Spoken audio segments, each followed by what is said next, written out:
The Book of Leviticus. Leviticus chapter 1. The Lord called to Moses and spoke to him from the tent of meeting. He said, "Speak to the Israelites and say to them, when anyone among you brings an offering to the Lord, bring as your offering an animal from either the herd or the flock. If the offering is a burnt offering from the herd, you are to offer a male without defect. You must present it at the entrance to the tent of meeting, so that it will be acceptable to the Lord. You are to lay your hand on the head of the burnt offering, and it will be accepted on your behalf to make atonement for you. You are to slaughter the young bull before the Lord, and then Aaron's sons, the priests, shall bring the blood and splash it against the sides of the altar at the entrance to the tent of meeting. You are to skin the burnt offering and cut it into pieces. The sons of Aaron the priest are to put fire on the altar and arrange wood on the fire. Then Aaron's sons the priests shall arrange the pieces, including the head and the fat, on the wood that is burning on the altar. You are to wash the internal organs and the legs with water, and the priest is to burn all of it on the altar. It is a burnt offering, a food offering, an aroma pleasing to the Lord. If the offering is a burnt offering from the flock, from either the sheep or the goats, you are to offer a male without defect. You are to slaughter it at the north side of the altar before the Lord. And Aaron's sons, the priests, shall splash its blood against the sides of the altar. You are to cut it into pieces, and the priest shall arrange them, including the head and the fat, on the wood that is burning on the altar. You are to wash the internal organs and the legs with water, and the priest is to bring all of them and burn them on the altar. It is a burnt offering, a food offering, an aroma pleasing to the Lord. If the offering to the Lord is a burnt offering of birds, you are to offer a dove or a young pigeon. The priest shall bring it to the altar, wring off the head and burn it on the altar. Its blood shall be drained out on the side of the altar.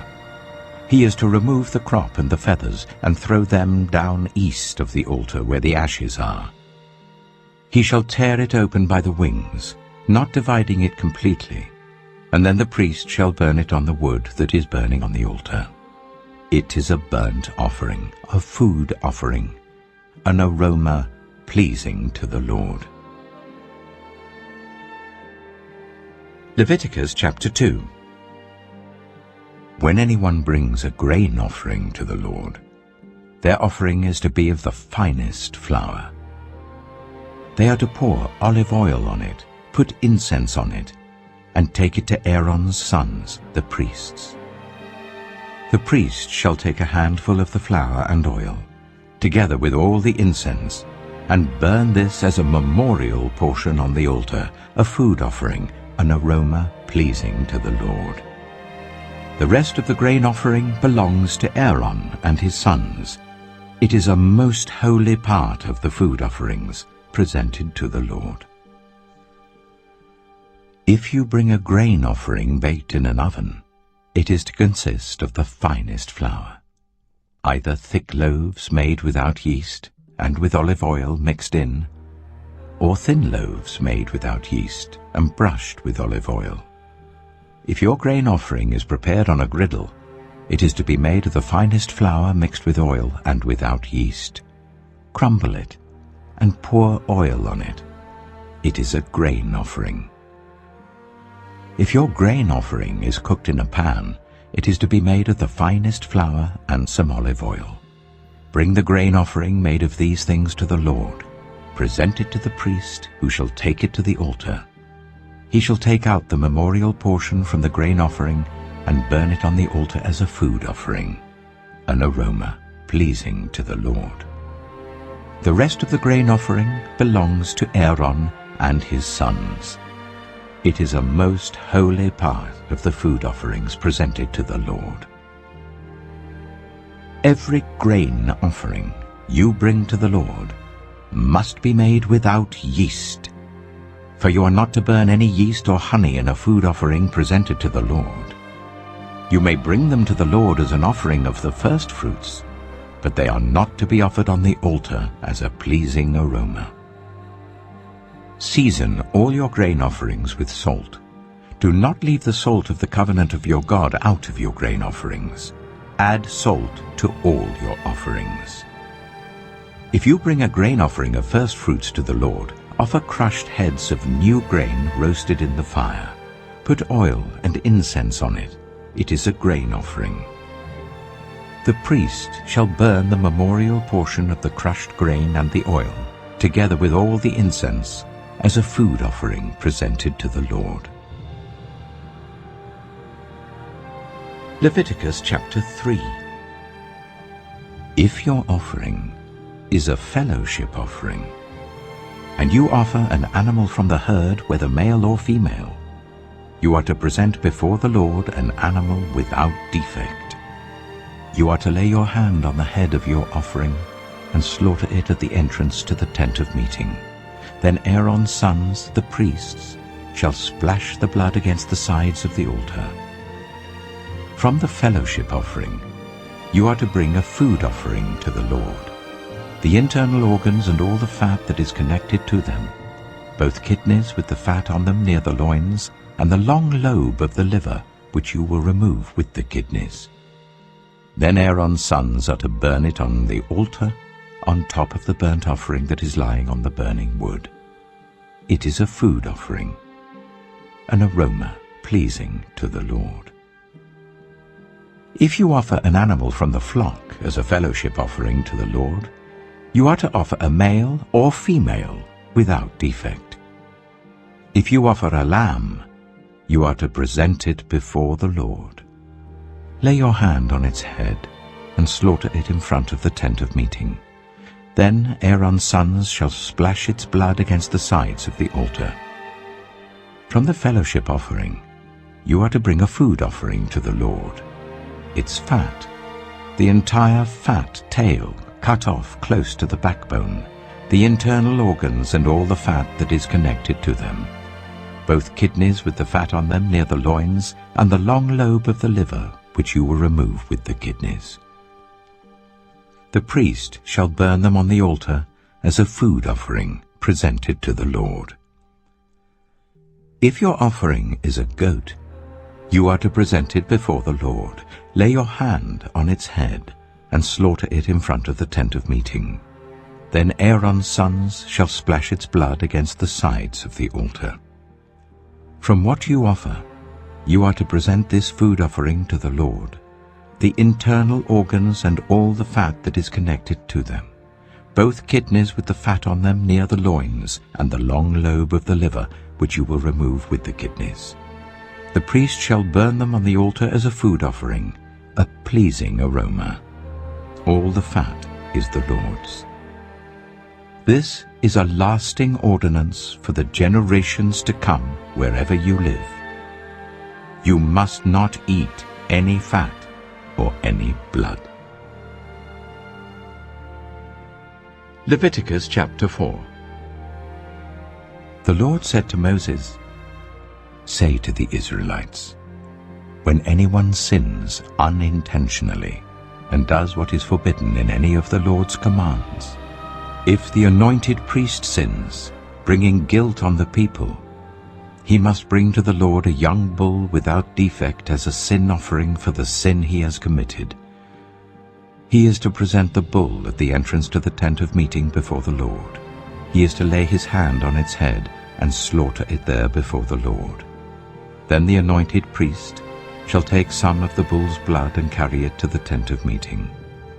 He is to dip his finger into the blood and sprinkle some of it 7 times before the Lord in front of the curtain of the sanctuary.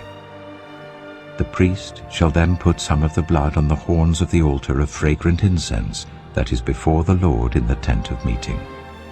The rest of the bull's blood he shall pour out at the base of the altar of burnt offering at the entrance to the tent of meeting.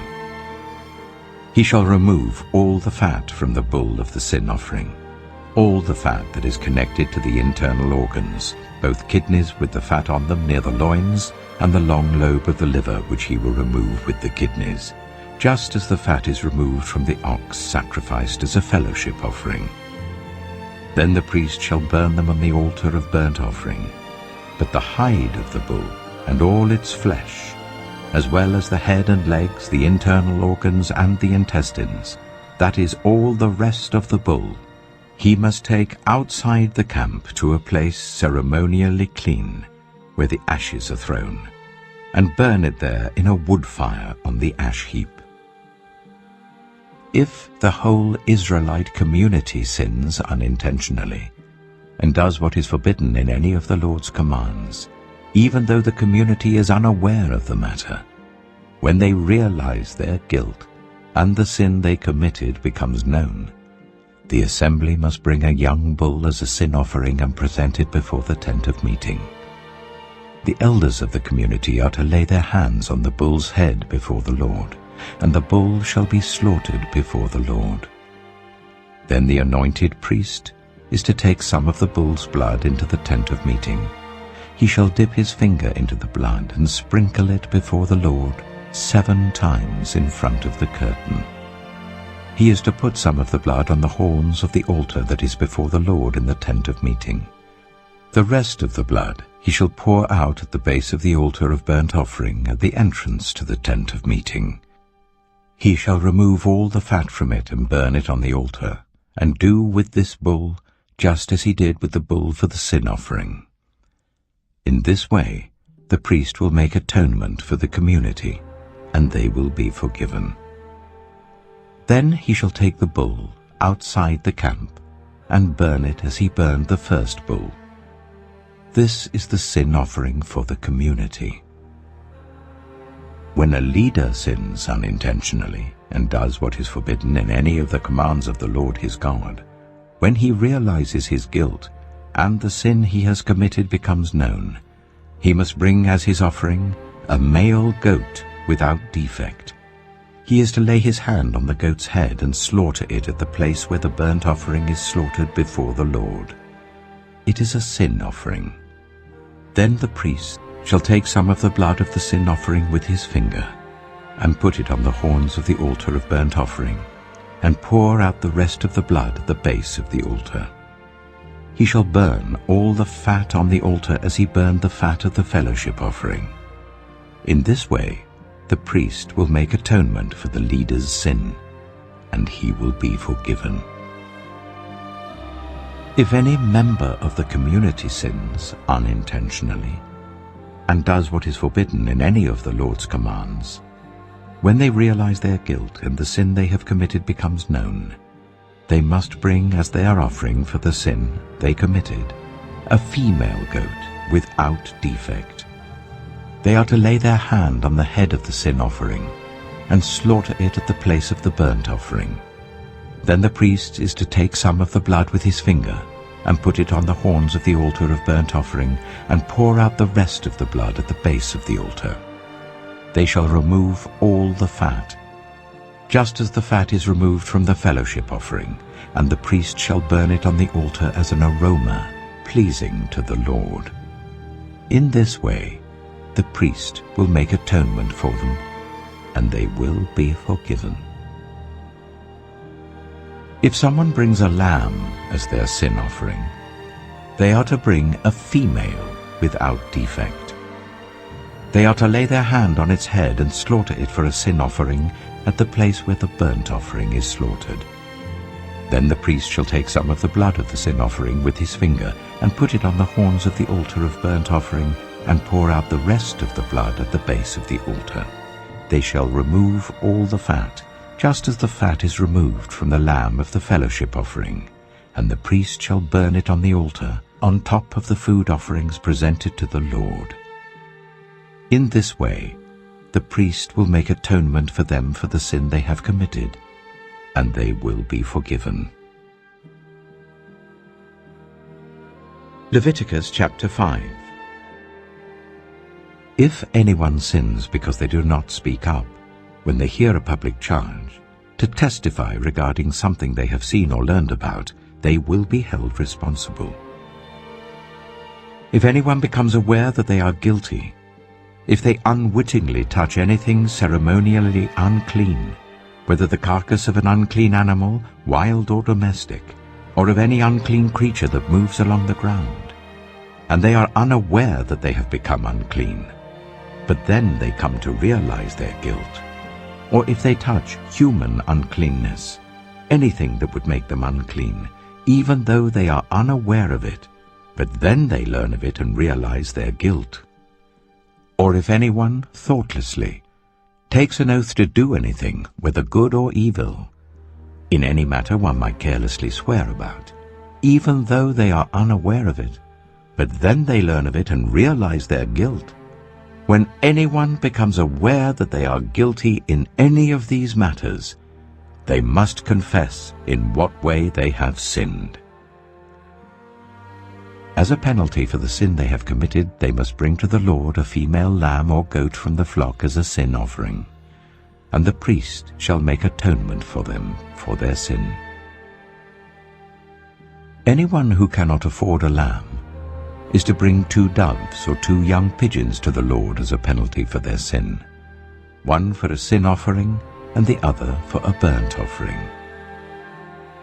They are to bring them to the priest, who shall first offer the one for the sin offering. He is to wring its head from its neck, not dividing it completely, and is to splash some of the blood of the sin offering against the side of the altar. The rest of the blood must be drained out at the base of the altar. It is a sin offering. The priest shall then offer the other as a burnt offering in the prescribed way, and make atonement for them for the sin they have committed, and they will be forgiven. If, however, they cannot afford 2 doves or 2 young pigeons, they are to bring as an offering for their sin 1/10 of an ephah of the finest flour for a sin offering. They must not put olive oil or incense on it, because it is a sin offering. They are to bring it to the priest, who shall take a handful of it as a memorial portion and burn it on the altar on top of the food offerings presented to the Lord. It is a sin offering. In this way, the priest will make atonement for them for any of these sins they have committed, and they will be forgiven. The rest of the offering will belong to the priest, as in the case of the grain offering.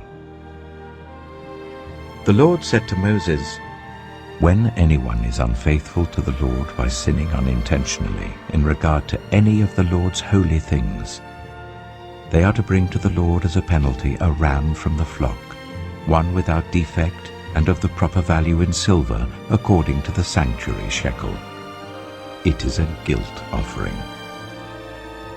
They must make restitution for what they have failed to do in regard to the holy things, pay an additional penalty of 1/5 of its value, and give it all to the priest.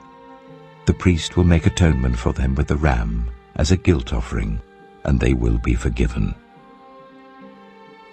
If anyone sins and does what is forbidden in any of the Lord's commands, even though they do not know it, they are guilty and will be held responsible. They are to bring to the priest as a guilt offering a ram from the flock, one without defect and of the proper value.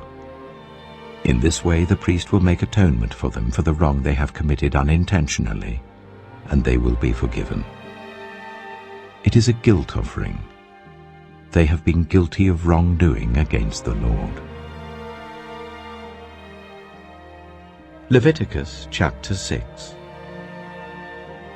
The Lord said to Moses, "If anyone sins and is unfaithful to the Lord by deceiving a neighbor about something entrusted to them, or left in their care, or about something stolen, or if they cheat their neighbor, or if they find lost property and lie about it, or if they swear falsely about any such sin that people may commit, when they sin in any of these ways and realize their guilt, they must return what they have stolen or taken by extortion, or what was entrusted to them, or the lost property they found, or whatever it was they swore falsely about. They must make restitution in full, add 1/5 of the value to it and give it all to the owner, on the day they present their guilt offering. And as a penalty, they must bring to the priest, that is, to the Lord, their guilt offering. A ram from the flock, one without defect and of the proper value. In this way the priest will make atonement for them before the Lord, and they will be forgiven for any of the things they did that made them guilty. The Lord said to Moses, "Give Aaron and his sons this command. These are the regulations for the burnt offering. The burnt offering is to remain on the altar hearth throughout the night till morning, and the fire must be kept burning on the altar. The priest shall then put on his linen clothes with linen undergarments next to his body, and shall remove the ashes of the burnt offering that the fire has consumed on the altar and place them beside the altar. Then he is to take off these clothes and put on others, and carry the ashes outside the camp to a place that is ceremonially clean. The fire on the altar must be kept burning, it must not go out. Every morning the priest is to add firewood and arrange the burnt offering on the fire and burn the fat of the fellowship offerings on it. The fire must be kept burning on the altar continuously. It must not go out. These are the regulations for the grain offering. Aaron's sons are to bring it before the Lord in front of the altar. The priest is to take a handful of the finest flour and some olive oil, together with all the incense on the grain offering, and burn the memorial portion on the altar as an aroma pleasing to the Lord. Aaron and his sons shall eat the rest of it, but it is to be eaten without yeast in the sanctuary area. They are to eat it in the courtyard of the tent of meeting. It must not be baked with yeast. I have given it as their share of the food offerings presented to me. Like the sin offering and the guilt offering, it is most holy. Any male descendant of Aaron may eat it. For all generations to come, it is his perpetual share of the food offerings presented to the Lord. Whatever touches it will become holy. The Lord also said to Moses, "This is the offering Aaron and his sons are to bring to the Lord on the day he is anointed. 1/10 of an ephah of the finest flour as a regular grain offering, half of it in the morning and half in the evening. It must be prepared with oil on a griddle. Bring it well mixed and present the grain offering, broken in pieces as an aroma pleasing to the Lord. The son who is to succeed him as an anointed priest shall prepare it. It is the Lord's perpetual share and is to be burned completely. Every grain offering of a priest shall be burned completely. It must not be eaten." The Lord said to Moses, "Say to Aaron and his sons, these are the regulations for the sin offering. The sin offering is to be slaughtered before the Lord in the place where the burnt offering is slaughtered. It is most holy. The priest who offers it shall eat it.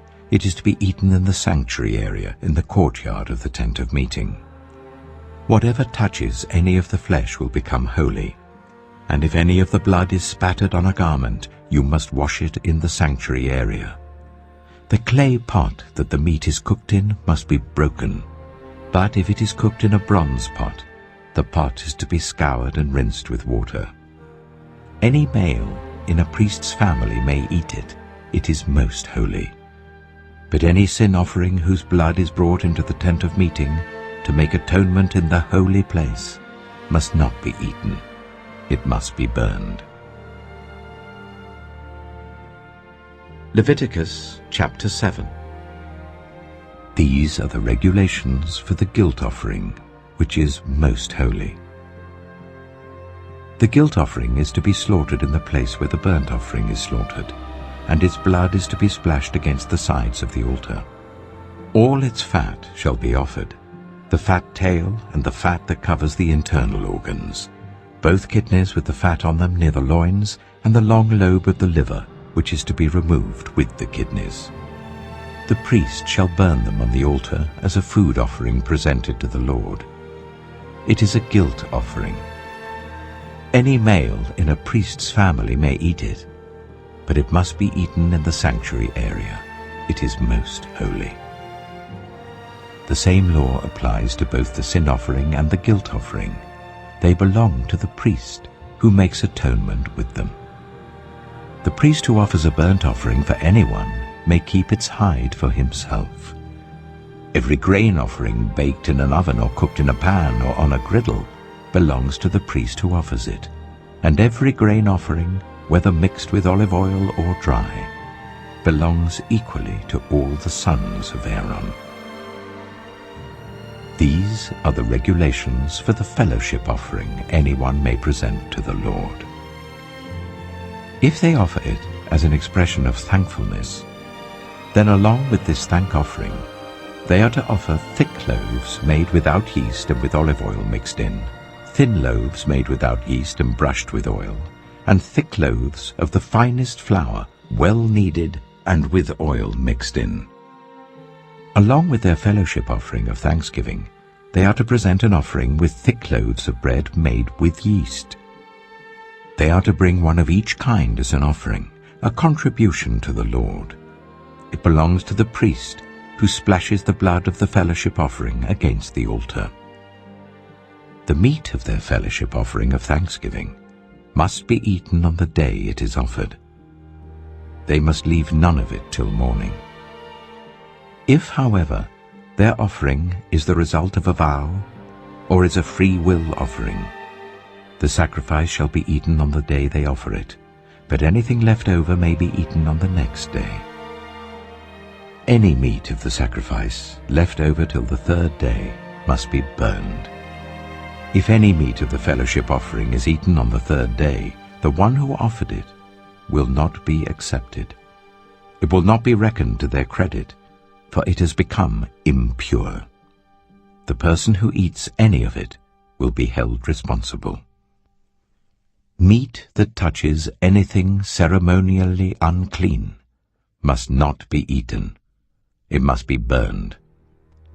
As for other meat, anyone ceremonially clean may eat it. But if anyone who is unclean eats any meat of the fellowship offering belonging to the Lord, they must be cut off from their people. Anyone who touches something unclean, whether human uncleanness or an unclean animal or an unclean creature that moves along the ground, and then eats any of the meat of the fellowship offering belonging to the Lord, must be cut off from their people. The Lord said to Moses, "Say to the Israelites, do not eat any of the fat of cattle, sheep, or goats. The fat of an animal found dead or torn by wild animals may be used for any other purpose, but you must not eat it. Anyone who eats the fat of an animal from which a food offering may be presented to the Lord must be cut off from their people. And wherever you live, you must not eat the blood of any bird or animal. Anyone who eats blood must be cut off from their people." The Lord said to Moses, "Say to the Israelites, anyone who brings a fellowship offering to the Lord is to bring part of it as their sacrifice to the Lord. With their own hands they are to present the food offering to the Lord. They are to bring the fat together with the breast and wave the breast before the Lord as a wave offering. The priest shall burn the fat on the altar, but the breast belongs to Aaron and his sons. You are to give the right thigh of your fellowship offerings to the priest as a contribution. The son of Aaron, who offers the blood and the fat of the fellowship offering, shall have the right thigh as his share. From the fellowship offerings of the Israelites, I have taken the breast that is waved and the thigh that is presented, and have given them to Aaron the priest and his sons as their perpetual share from the Israelites. This is the portion of the food offerings presented to the Lord that were allotted to Aaron and his sons on the day they were presented to serve the Lord as priests. On the day they were anointed, the Lord commanded that the Israelites give this to them as their perpetual share for the generations to come. These, then, are the regulations for the burnt offering, the grain offering, the sin offering, the guilt offering, the ordination offering, and the fellowship offering, which the Lord gave Moses at Mount Sinai, in the desert of Sinai, on the day he commanded the Israelites to bring their offerings to the Lord. Leviticus chapter 8. The Lord said to Moses, "Bring Aaron and his sons, their garments, the anointing oil, the bull for the sin offering, the 2 rams and the basket containing bread made without yeast, and gather the entire assembly at the entrance to the tent of meeting." Moses did as the Lord commanded him, and the assembly gathered at the entrance to the tent of meeting. Moses said to the assembly, "This is what the Lord has commanded to be done." Then Moses brought Aaron and his sons forward and washed them with water. He put the tunic on Aaron, tied the sash around him, clothed him with the robe, and put the ephod on him. He also fastened the ephod with a decorative waistband which he tied round him. He placed the breastpiece on him and put the Urim and Thummim in the breastpiece. Then he placed the turban on Aaron's head and set the gold plate, the sacred emblem, on the front of it, as the Lord commanded Moses. Then Moses took the anointing oil and anointed the tabernacle and everything in it, and so consecrated them. He sprinkled some of the oil on the altar 7 times, anointing the altar and all its utensils and the basin with its stand to consecrate them. He poured some of the anointing oil on Aaron's head and anointed him to consecrate him.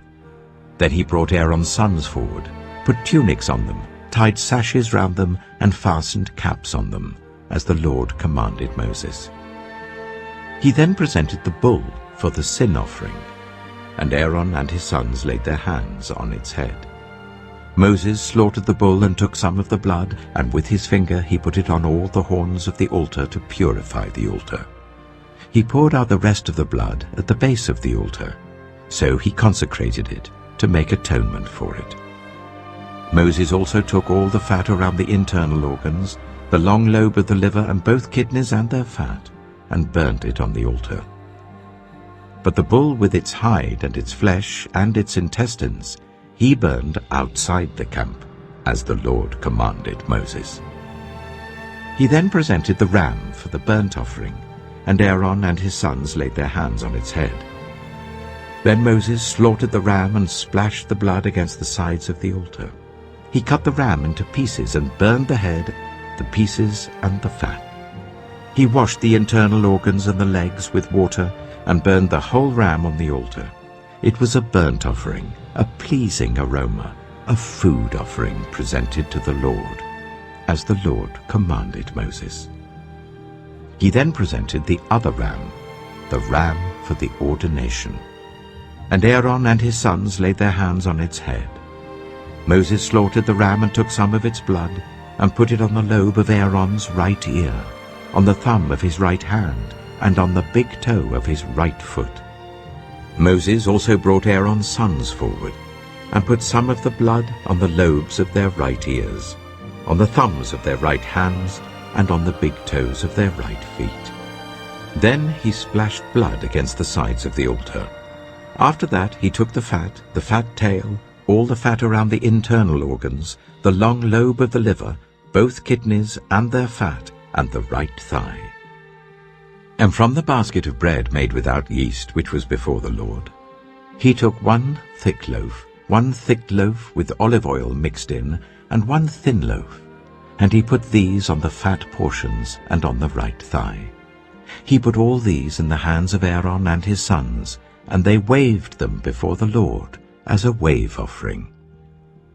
Then Moses took them from their hands and burned them on the altar on top of the burnt offering as an ordination offering, a pleasing aroma, a food offering presented to the Lord. Moses also took the breast, which was his share of the ordination ram, and waved it before the Lord as a wave offering, as the Lord commanded Moses. Then Moses took some of the anointing oil, and some of the blood from the altar, and sprinkled them on Aaron and his garments, and on his sons and their garments. So he consecrated Aaron and his garments, and his sons and their garments.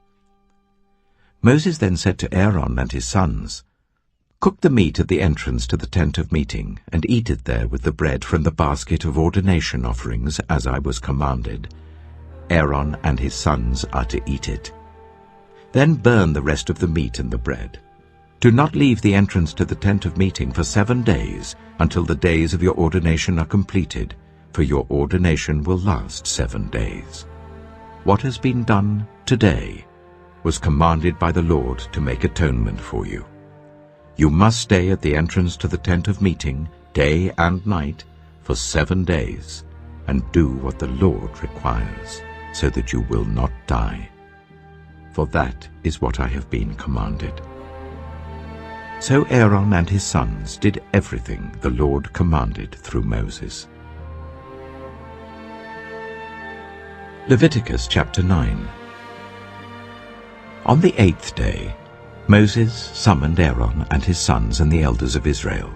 He said to Aaron, "Take a bull calf for your sin offering, and a ram for your burnt offering, both without defect, and present them before the Lord. Then say to the Israelites, Take a male goat for a sin offering, a calf and a lamb, both a year old and without defect, for a burnt offering, and an ox and a ram for a fellowship offering to sacrifice before the Lord, together with a grain offering mixed with olive oil. For today the Lord will appear to you."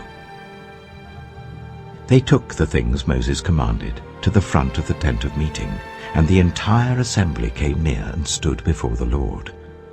Then Moses said, "This is what the Lord has commanded you to do, so that the glory of the Lord may appear to you."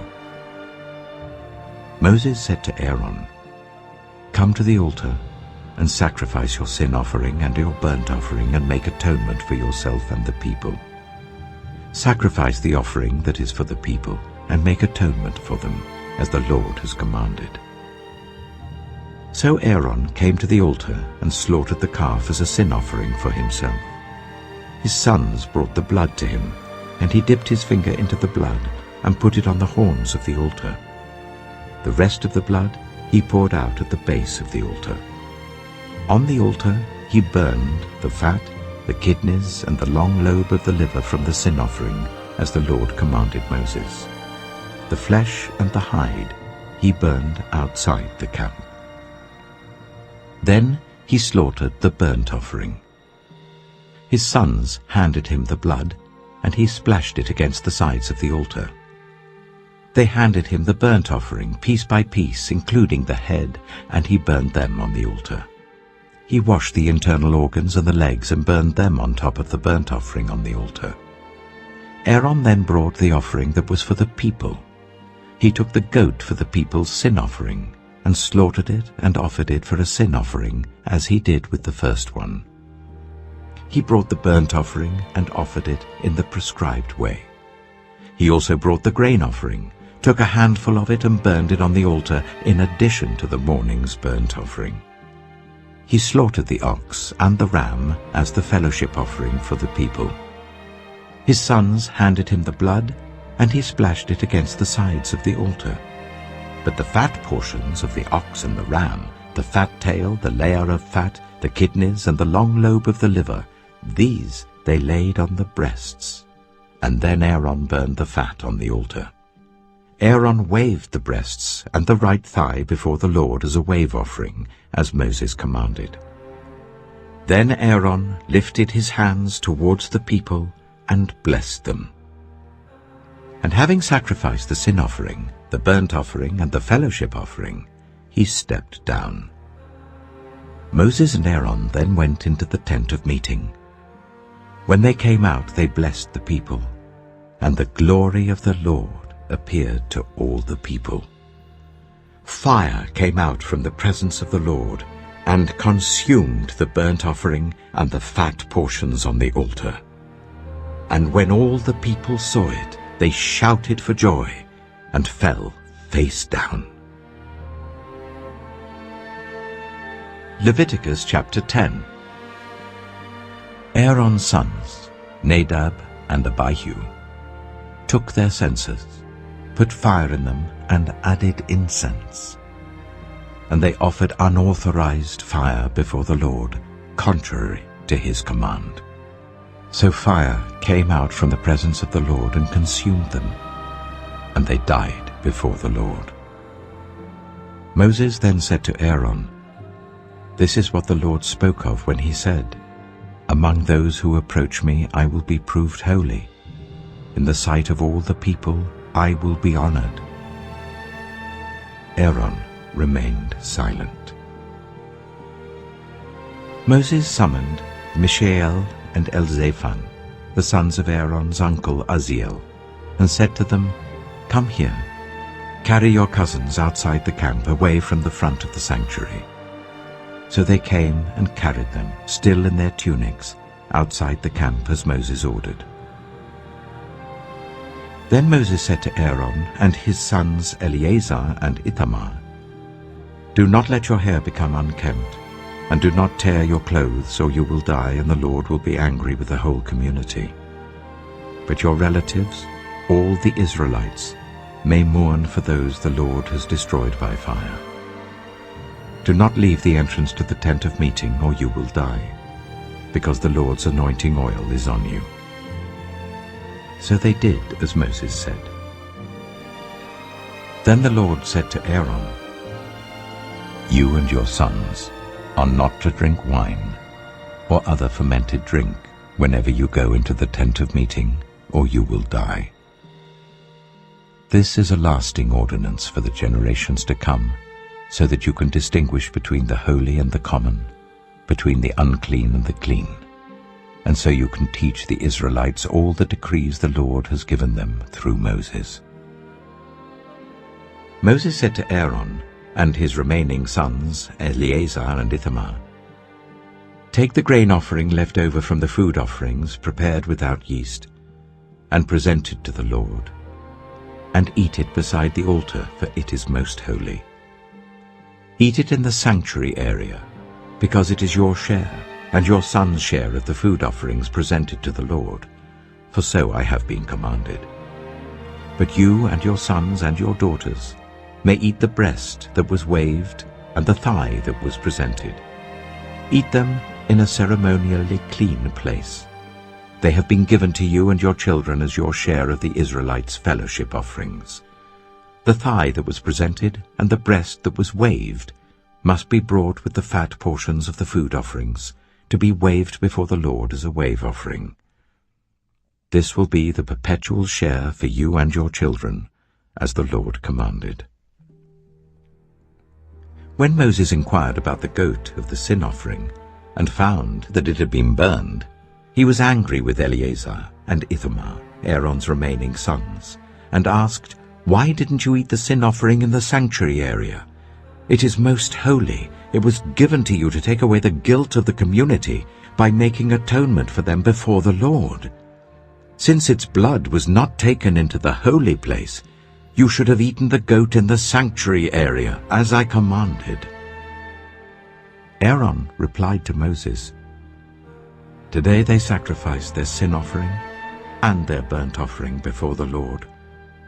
But such things as this have happened to me.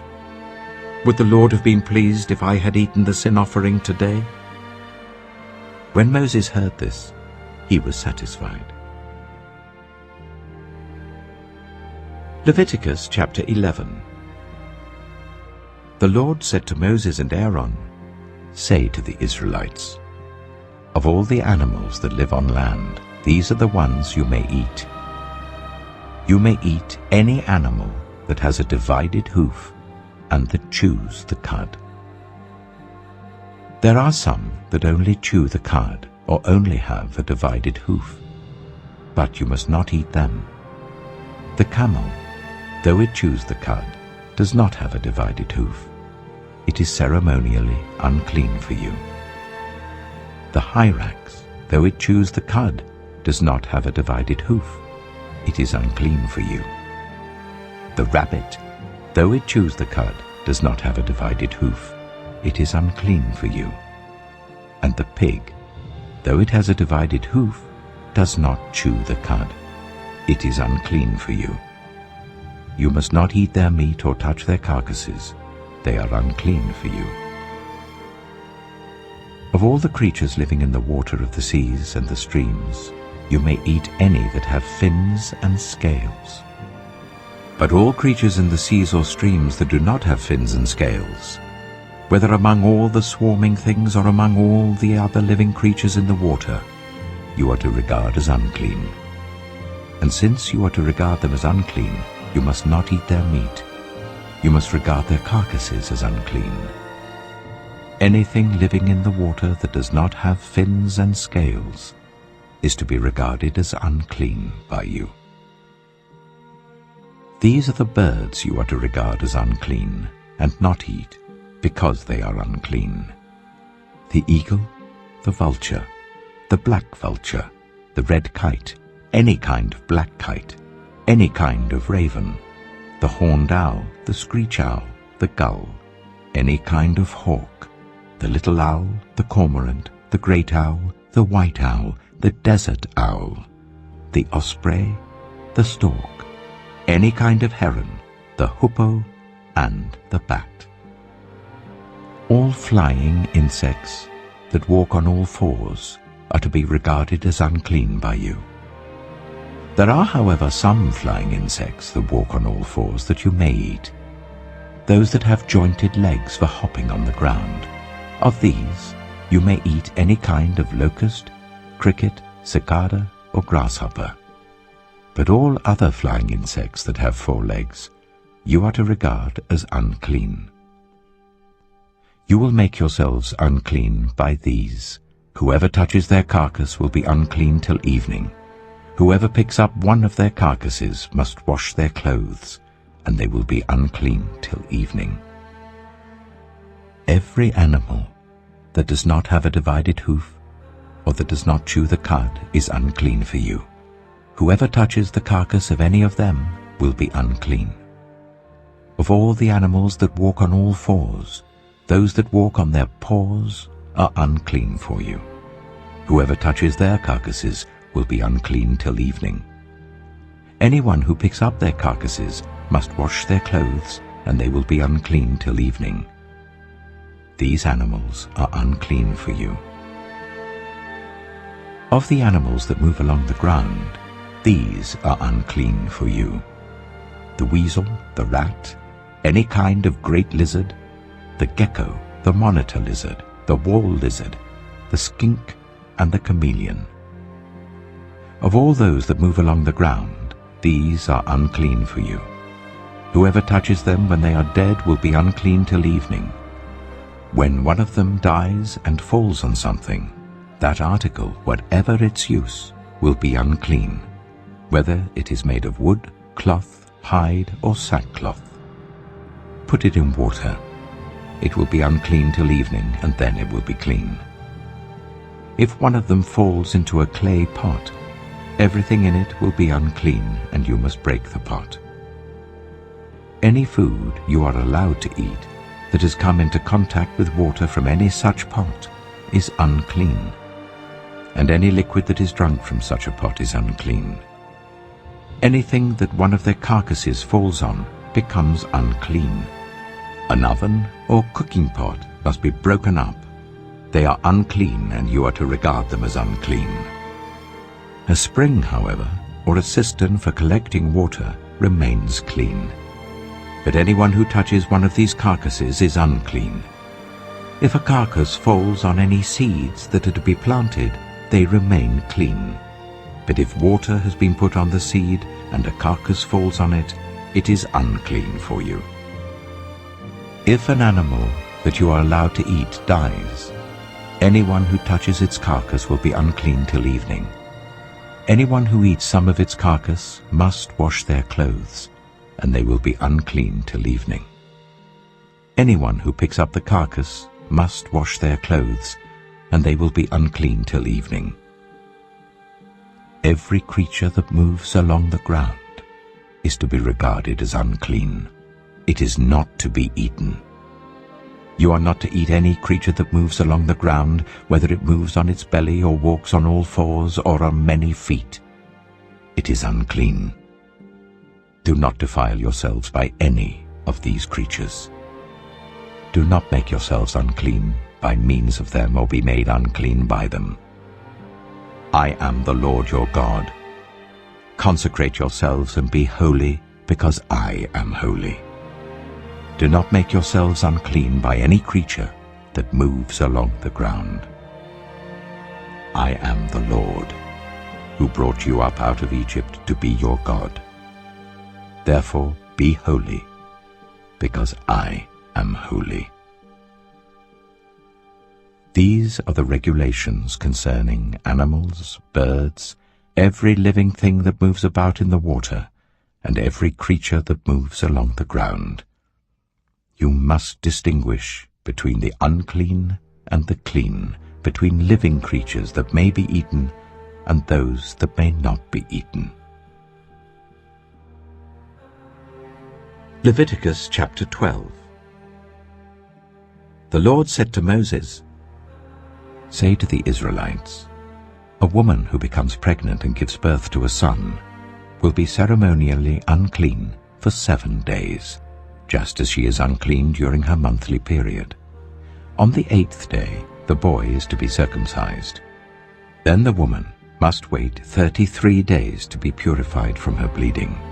She must not touch anything sacred or go to the sanctuary until the days of her purification are over. If she gives birth to a daughter, for 2 weeks the woman will be unclean as during her period. Then she must wait 66 days to be purified from her bleeding.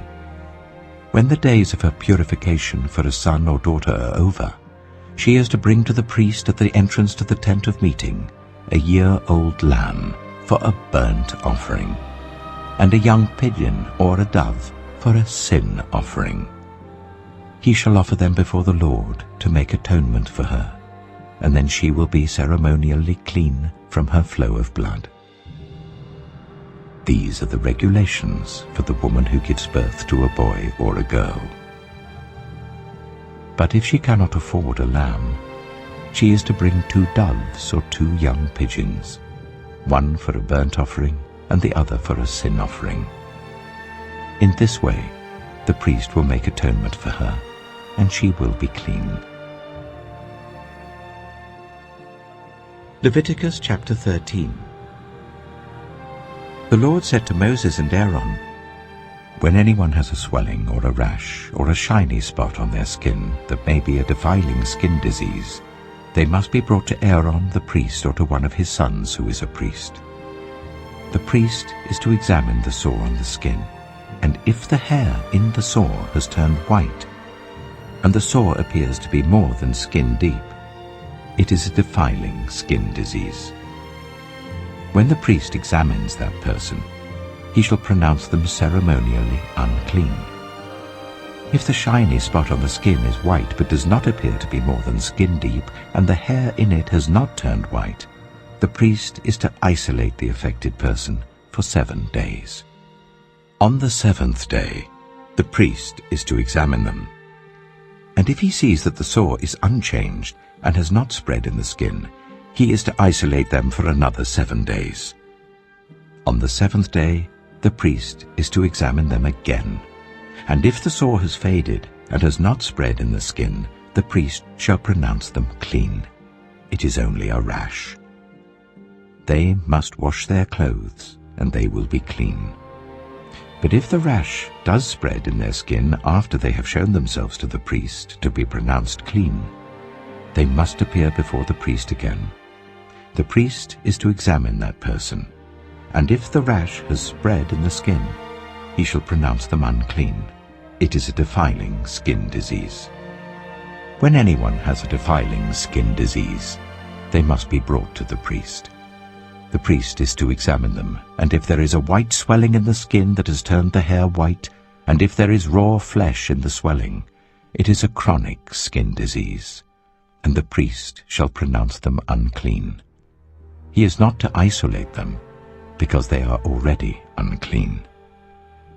If the disease breaks out all over their skin, and so far as the priest can see, it covers all the skin of the affected person from head to foot, the priest is to examine them. And if the disease has covered their whole body, he shall pronounce them clean. Since it has all turned white, they are clean. But whenever raw flesh appears on them, they will be unclean. When the priest sees the raw flesh, he shall pronounce them unclean. The raw flesh is unclean. They have a defiling disease. If the raw flesh changes and turns white, they must go to the priest. The priest is to examine them, and if the sores have turned white, the priest shall pronounce the affected person clean. Then they will be clean. When someone has a boil on their skin and it heals, and in the place where the boil was a white swelling or reddish white spot appears, they must present themselves to the priest. The priest is to examine it, and if it appears to be more than skin deep and the hair in it has turned white, the priest shall pronounce that person unclean. It is a defiling skin disease that has broken out where the boil was. But if, when the priest examines it, there is no white hair in it, and it is not more than skin deep and has faded, then the priest is to isolate them for 7 days. If it is spreading in the skin, the priest shall pronounce them unclean. It is a defiling disease. But if the spot is unchanged and has not spread, it is only a scar from the boil, and the priest shall pronounce them clean. When someone has a burn on their skin, and a reddish white or white spot appears in the raw flesh of the burn, the priest is to examine the spot, and if the hair in it has turned white, and it appears to be more than skin deep, it is a defiling disease that has broken out in the burn. The priest shall pronounce them unclean. It is a defiling skin disease.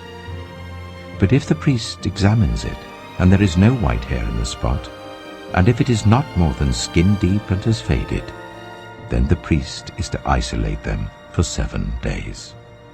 On the 7th day, the priest is to examine that person. And if it is spreading in the skin, the priest shall pronounce them unclean. It is a defiling skin disease. If, however, the spot is unchanged, and has not spread in the skin but has faded, it is a swelling from the burn, and the priest shall pronounce them clean. It is only a scar from the burn. If a man or woman has a sore on their head or chin, the priest is to examine the sore, and if it appears to be more than skin deep and the hair in it is yellow and thin, the priest shall pronounce them unclean. It is a defiling skin disease on the head or chin. But if, when the priest examines the sore, it does not seem to be more than skin deep and there is no black hair in it, then the priest is to isolate the affected person for 7 days. On the 7th day, the priest is to examine the sore, and if it has not spread and there is no yellow hair in it, and it does not appear to be more than skin deep, then the man or woman must shave themselves, except for the affected area, and the priest is to keep them isolated another 7 days. On the 7th day, the priest is to examine the sore, and if it has not spread in the skin and appears to be no more than skin deep, the priest shall pronounce them clean. They must wash their clothes, and they will be clean. But if the sore does spread in the skin after they are pronounced clean, the priest is to examine them, and if he finds that the sore has spread in the skin, he does not need to look for yellow hair. They are unclean. If, however, the sore is unchanged so far as the priest can see, and if black hair has grown in it, the affected person is healed. They are clean, and the priest shall pronounce them clean. When a man or woman has white spots on the skin, the priest is to examine them, and if the spots are dull white, it is a harmless rash that has broken out on the skin. They are clean. A man who has lost his hair and is bald is clean. If he has lost his hair from the front of his scalp and has a bald forehead, he is clean. But if he has a reddish-white sore on his bald head or forehead, it is a defiling disease breaking out on his head or forehead. The priest is to examine him, and if the swollen sore on his head or forehead is reddish-white like a defiling skin disease, the man is diseased and is unclean. The priest shall pronounce him unclean because of the sore on his head. Anyone with such a defiling disease must wear torn clothes, let their hair be unkempt, cover the lower part of their face and cry out, "Unclean, unclean." As long as they have the disease, they remain unclean. They must live alone. They must live outside the camp.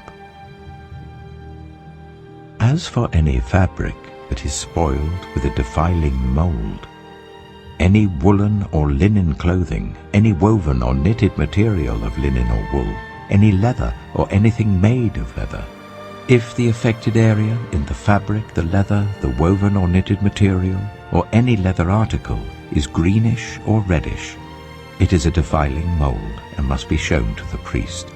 The priest is to examine the affected area and isolate the article for 7 days.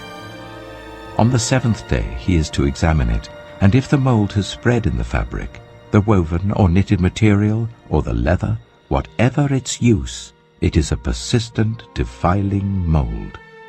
The article is unclean.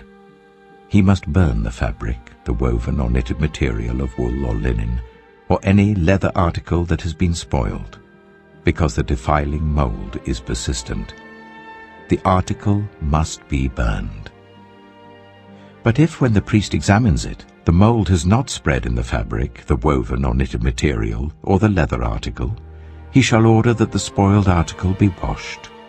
Then he is to isolate it for another 7 days. After the article has been washed, the priest is to examine it again, and if the mold has not changed its appearance, even though it has not spread, it is unclean. Burn it, no matter which side of the fabric has been spoiled. If, when the priest examines it, the mold has faded after the article has been washed, he is to tear the spoiled part out of the fabric, the leather, or the woven or knitted material. But if it reappears in the fabric, in the woven or knitted material, or in the leather article, it is a spreading mold. Whatever has the mold must be burned. Any fabric, woven or knitted material, or any leather article that has been washed and is rid of the mold must be washed again. Then it will be clean. These are the regulations concerning defiling molds in woolen or linen clothing, woven or knitted material, or any leather article, for pronouncing them clean or unclean. Leviticus chapter 14. The Lord said to Moses, "These are the regulations for any diseased person at the time of their ceremonial cleansing when they are brought to the priest. The priest is to go outside the camp and examine them. If they have been healed of their defiling skin disease, the priest shall order that 2 live clean birds and some cedar wood, scarlet yarn and hyssop be brought for the person to be cleansed. Then the priest shall order that one of the birds be killed over fresh water in a clay pot. He is then to take the live bird and dip it, together with the cedar wood, the scarlet yarn and the hyssop, into the blood of the bird that was killed over the fresh water. 7 times he shall sprinkle the one to be cleansed of the defiling disease, and then pronounce them clean. After that, he is to release the live bird in the open fields. The person to be cleansed must wash their clothes, shave off all their hair and bathe with water. Then they will be ceremonially clean. After this they may come into the camp, but they must stay outside their tent for 7 days. On the 7th day they must shave off all their hair. They must shave their head, their beard, their eyebrows, and the rest of their hair. They must wash their clothes and bathe themselves with water, and they will be clean. On the 8th day, they must bring 2 male lambs and 1 ewe lamb, a year old, each without defect, along with 3/10 of an ephah of the finest flour mixed with olive oil for a grain offering, and 1 log of oil. The priest who pronounces them clean shall present both the one to be cleansed and their offerings before the Lord at the entrance to the tent of meeting. Then the priest is to take one of the male lambs and offer it as a guilt offering, along with a log of oil. He shall wave them before the Lord as a wave offering. He is to slaughter the lamb in the sanctuary area where the sin offering and the burnt offering are slaughtered.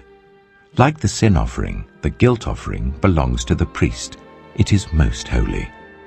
The priest is to take some of the blood of the guilt offering and put it on the lobe of the right ear of the one to be cleansed, on the thumb of their right hand, and on the big toe of their right foot. The priest shall then take some of the log of oil, pour it in the palm of his own left hand, dip his right forefinger into the oil in his palm, and with his finger sprinkle some of it before the Lord 7 times. The priest is to put some of the oil remaining in his palm on the lobe of the right ear of the one to be cleansed, on the thumb of their right hand, and on the big toe of their right foot, on top of the blood of the guilt offering. The rest of the oil in his palm the priest shall put on the head of the one to be cleansed and make atonement for them before the Lord.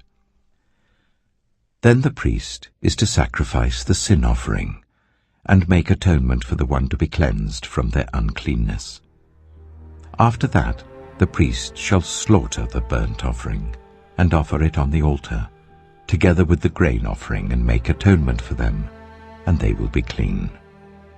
If, however, they are poor and cannot afford these, they must take 1 male lamb as a guilt offering to be waved to make atonement for them, together with 1/10 of an ephah of the finest flour mixed with olive oil for a grain offering, a log of oil, and 2 doves or 2 young pigeons, such as they can afford, one for a sin offering and the other for a burnt offering. On the 8th day, they must bring them for their cleansing to the priest at the entrance to the tent of meeting before the Lord. The priest is to take the lamb for the guilt offering together with the log of oil and wave them before the Lord as a wave offering. He shall slaughter the lamb for the guilt offering and take some of its blood and put it on the lobe of the right ear of the one to be cleansed, on the thumb of their right hand, and on the big toe of their right foot.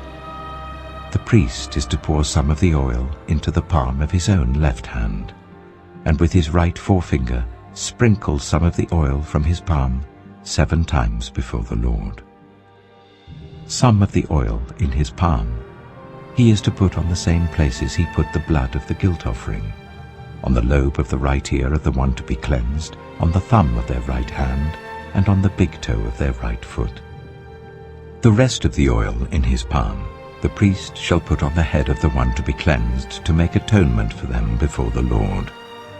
Then he shall sacrifice the doves or the young pigeons, such as the person can afford, one as a sin offering and the other as a burnt offering, together with the grain offering. In this way the priest will make atonement before the Lord on behalf of the one to be cleansed.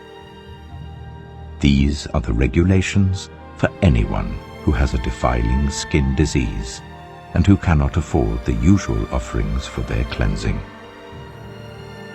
The Lord said to Moses and Aaron, "When you enter the land of Canaan, which I am giving you as your possession, and I put a spreading mold in a house in that land, the owner of the house must go and tell the priest, 'I have seen something that looks like a defiling mold in my house.' The priest is to order the house to be emptied before he goes in to examine the mold, so that nothing in the house will be pronounced unclean. After this, the priest is to go in and inspect the house. He is to examine the mold on the walls, and if it has greenish or reddish depressions that appear to be deeper than the surface of the wall, the priest shall go out of the doorway of the house and close it up for 7 days. On the 7th day, the priest shall return to inspect the house. If the mold has spread on the walls, he is to order that the contaminated stones be torn out and thrown into an unclean place outside the town. He must have all the inside walls of the house scraped, and the material that is scraped off dumped into an unclean place outside the town. Then they are to take other stones to replace these, and to take new clay and plaster the house.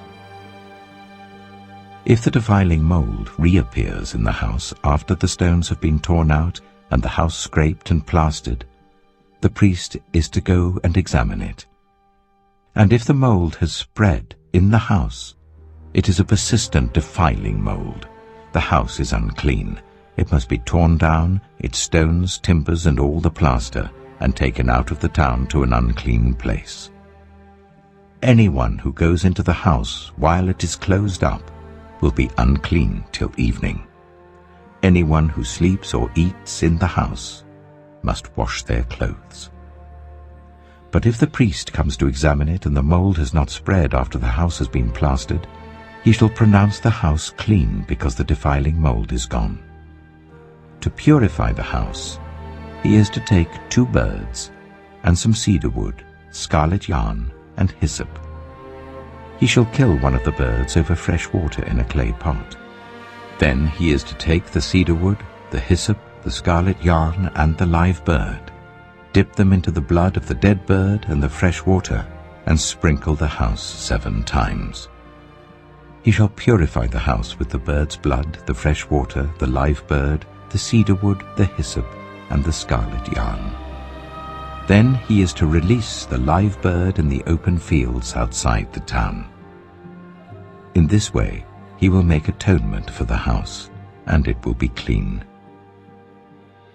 These are the regulations for any defiling skin disease, for a sore, for defiling molds in fabric or in a house, and for a swelling, a rash, or a shiny spot, to determine when something is clean or unclean.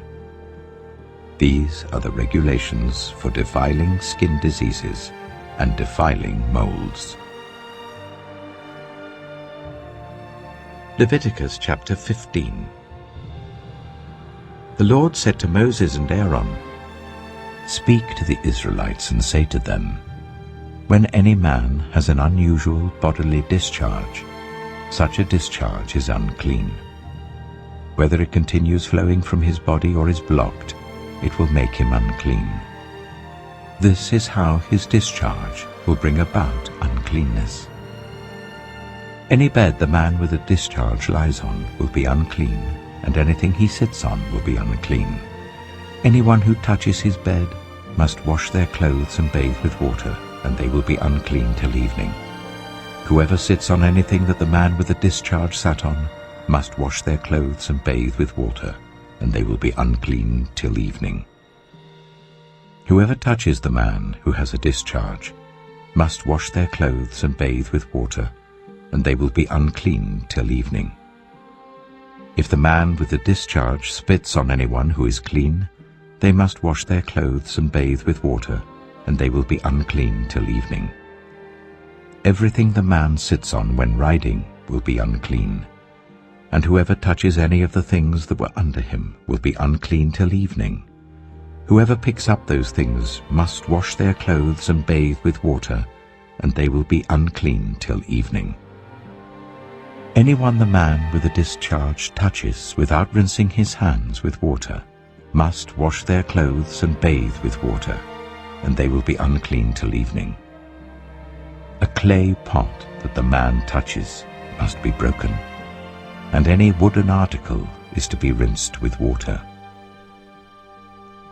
When a man is cleansed from his discharge, he is to count 7 days for his ceremonial cleansing. He must wash his clothes and bathe himself with fresh water, and he will be clean.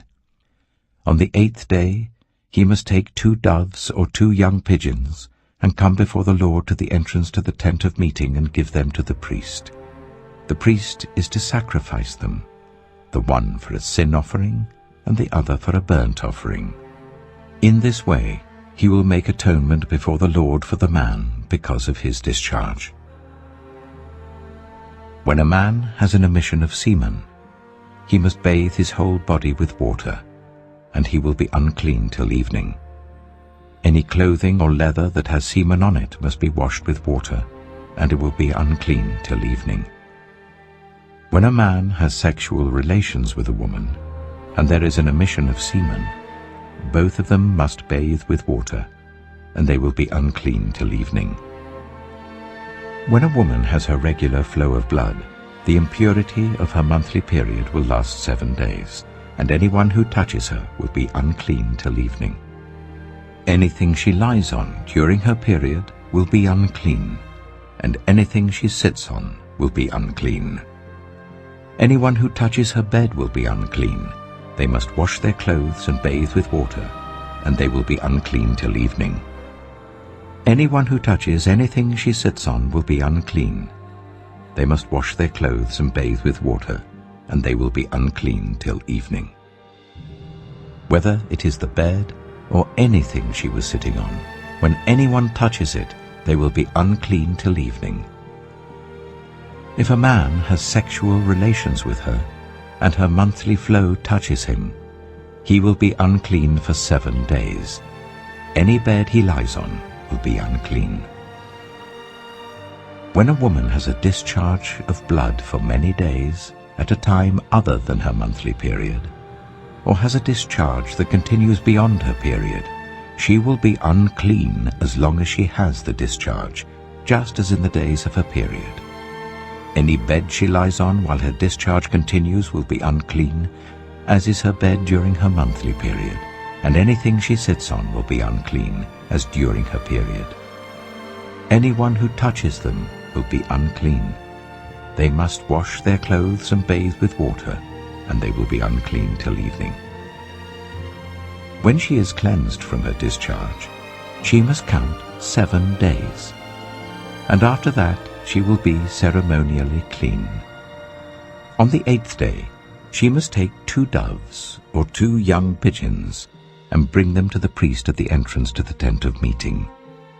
The priest is to sacrifice one for a sin offering and the other for a burnt offering. In this way, he will make atonement for her before the Lord for the uncleanness of her discharge. You must keep the Israelites separate from things that make them unclean, so they will not die in their uncleanness for defiling my dwelling place which is among them. These are the regulations for a man with a discharge, for anyone made unclean by an emission of semen, for a woman in her monthly period, for a man or woman with a discharge, and for a man who has sexual relations with a woman who is ceremonially unclean. Leviticus chapter 16. The Lord spoke to Moses after the death of the 2 sons of Aaron, who died when they approached the Lord. The Lord said to Moses, "Tell your brother Aaron that he is not to come whenever he chooses into the most holy place behind the curtain in front of the atonement cover on the ark, or else he will die. For I will appear in the cloud over the atonement cover. This is how Aaron is to enter the most holy place. He must first bring a young bull for a sin offering and a ram for a burnt offering. He is to put on the sacred linen tunic with linen undergarments next to his body. He is to tie the linen sash round him and put on the linen turban.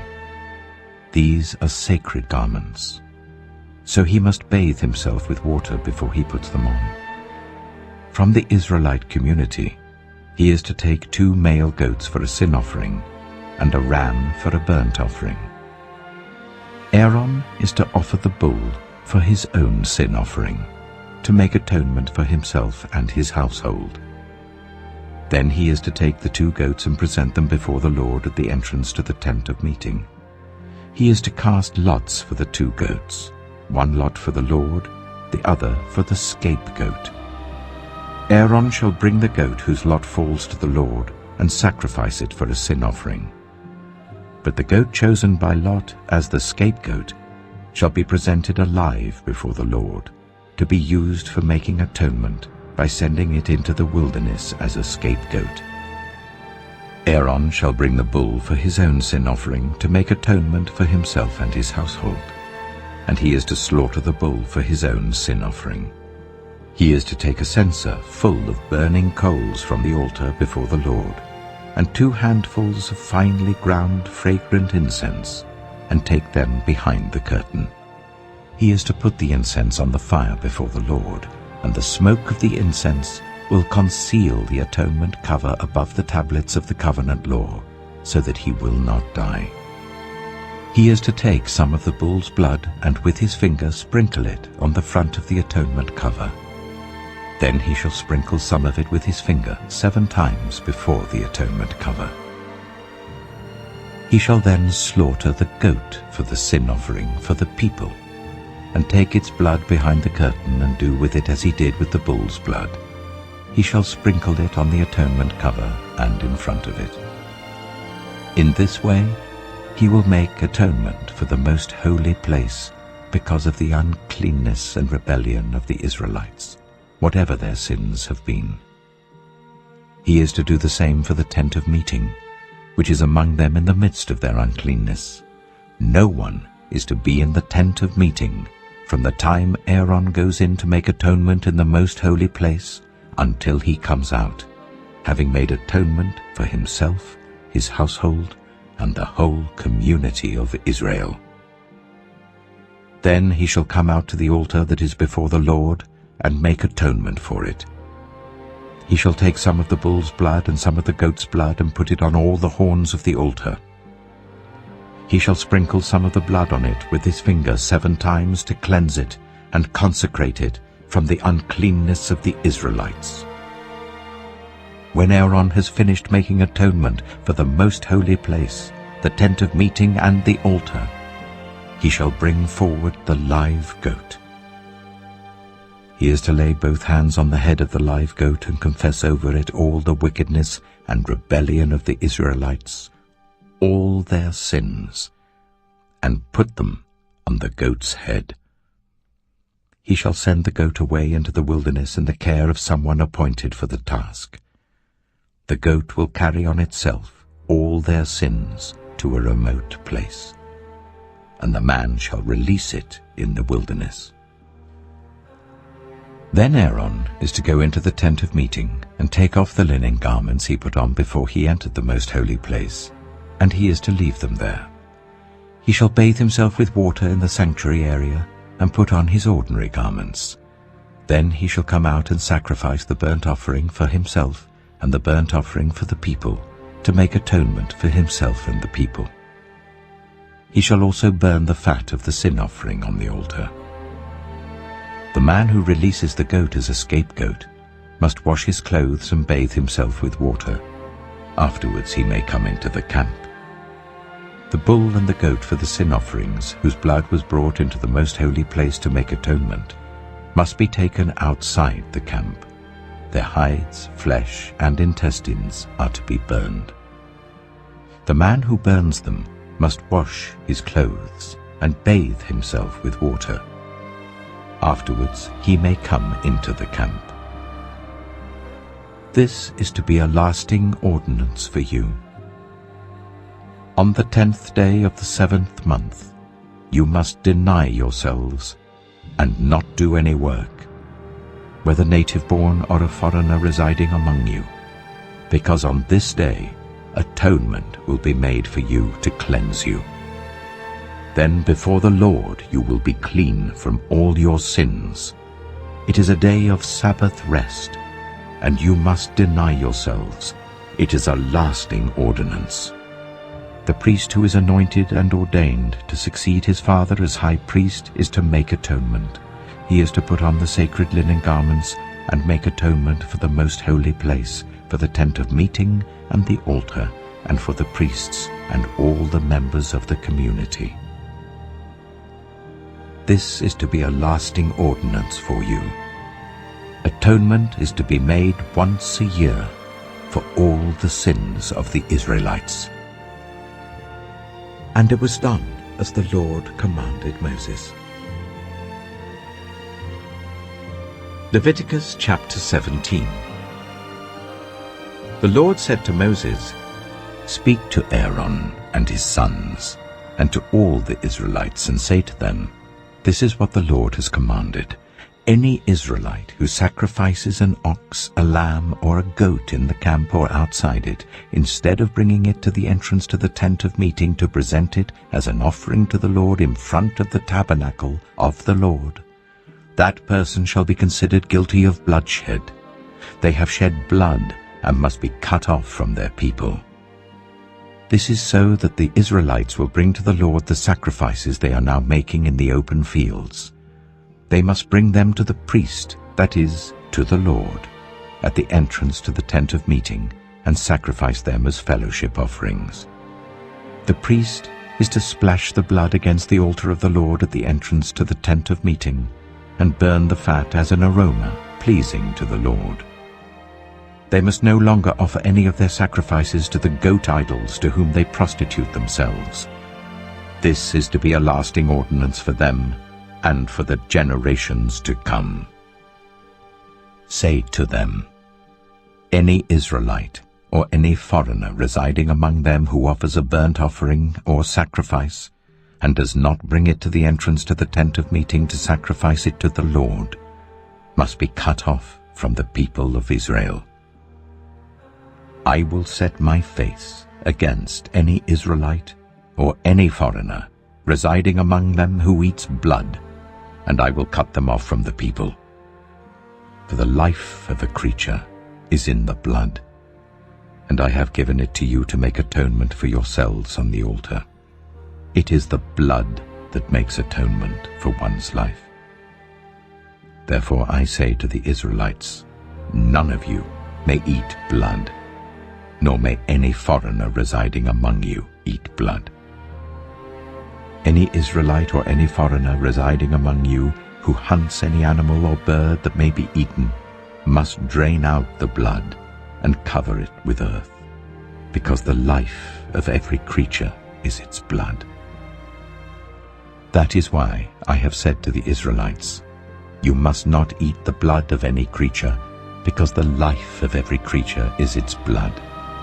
Anyone who eats it must be cut off. Anyone, whether native-born or foreigner, who eats anything found dead or torn by wild animals, must wash their clothes and bathe with water, and they will be ceremonially unclean till evening. Then they will be clean. But if they do not wash their clothes and bathe themselves, they will be held responsible. Leviticus chapter 18. The Lord said to Moses, speak to the Israelites, and say to them, I am the Lord your God. You must not do as they do in Egypt, where you used to live, and you must not do as they do in the land of Canaan, where I am bringing you. Do not follow their practices. You must obey my laws, and be careful to follow my decrees. I am the Lord your God. Keep my decrees and laws, for the person who obeys them will live by them. I am the Lord. No one is to approach any close relative to have sexual relations. I am the Lord. Do not dishonor your father by having sexual relations with your mother. She is your mother. Do not have relations with her. Do not have sexual relations with your father's wife. That would dishonor your father. Do not have sexual relations with your sister, either your father's daughter or your mother's daughter, whether she was born in the same home or elsewhere. Do not have sexual relations with your son's daughter or your daughter's daughter. That would dishonor you. Do not have sexual relations with the daughter of your father's wife born to your father. She is your sister. Do not have sexual relations with your father's sister. She is your father's close relative. Do not have sexual relations with your mother's sister, because she is your mother's close relative. Do not dishonor your father's brother by approaching his wife to have sexual relations. She is your aunt. Do not have sexual relations with your daughter-in-law. She is your son's wife. Do not have relations with her. Do not have sexual relations with your brother's wife. That would dishonor your brother. Do not have sexual relations with both a woman and her daughter. Do not have sexual relations with either her son's daughter or her daughter's daughter. They are her close relatives. That is wickedness. Do not take your wife's sister as a rival wife and have sexual relations with her while your wife is living. Do not approach a woman to have sexual relations during the uncleanness of her monthly period. Do not have sexual relations with your neighbor's wife and defile yourself with her. Do not give any of your children to be sacrificed to Moloch, for you must not profane the name of your God. I am the Lord. Do not have sexual relations with a man as one does with a woman. That is detestable. Do not have sexual relations with an animal and defile yourself with it. A woman must not present herself to an animal to have sexual relations with it. That is a perversion. Do not defile yourselves in any of these ways, because this is how the nations that I am going to drive out before you became defiled. Even the land was defiled, so I punished it for its sin, and the land vomited out its inhabitants. But you must keep my decrees and my laws. The native-born and the foreigners residing among you must not do any of these detestable things. For all these were done by the people who lived in the land before you, and the land became defiled. And if you defile the land, it will vomit you out as it vomited out the nations that were before you. Everyone who does any of these detestable things, such persons must be cut off from their people. Keep my requirements, and do not follow any of the detestable customs that were practiced before you came, and do not defile yourselves with them. I am the Lord your God. Leviticus chapter 19. The Lord said to Moses, "Speak to the entire assembly of Israel, and say to them, Be holy, because I, the Lord your God, am holy. Each of you must respect your mother and father, and you must observe my Sabbaths. I am the Lord your God. Do not turn to idols or make metal gods for yourselves. I am the Lord your God. When you sacrifice a fellowship offering to the Lord, sacrifice it in such a way that it will be accepted on your behalf. It shall be eaten on the day you sacrifice it or on the next day. Anything left over until the third day must be burned. If any of it is eaten on the third day, it is impure and will not be accepted. Whoever eats it will be held responsible because they have desecrated what is holy to the Lord. They must be cut off from their people. When you reap the harvest of your land, do not reap to the very edges of your field or gather the gleanings of your harvest. Do not go over your vineyard a second time or pick up the grapes that have fallen. Leave them for the poor and the foreigner. I am the Lord your God. Do not steal. Do not lie. Do not deceive one another.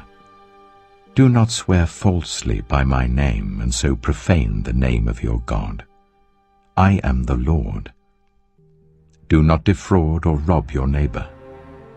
Do not hold back the wages of a hired worker overnight.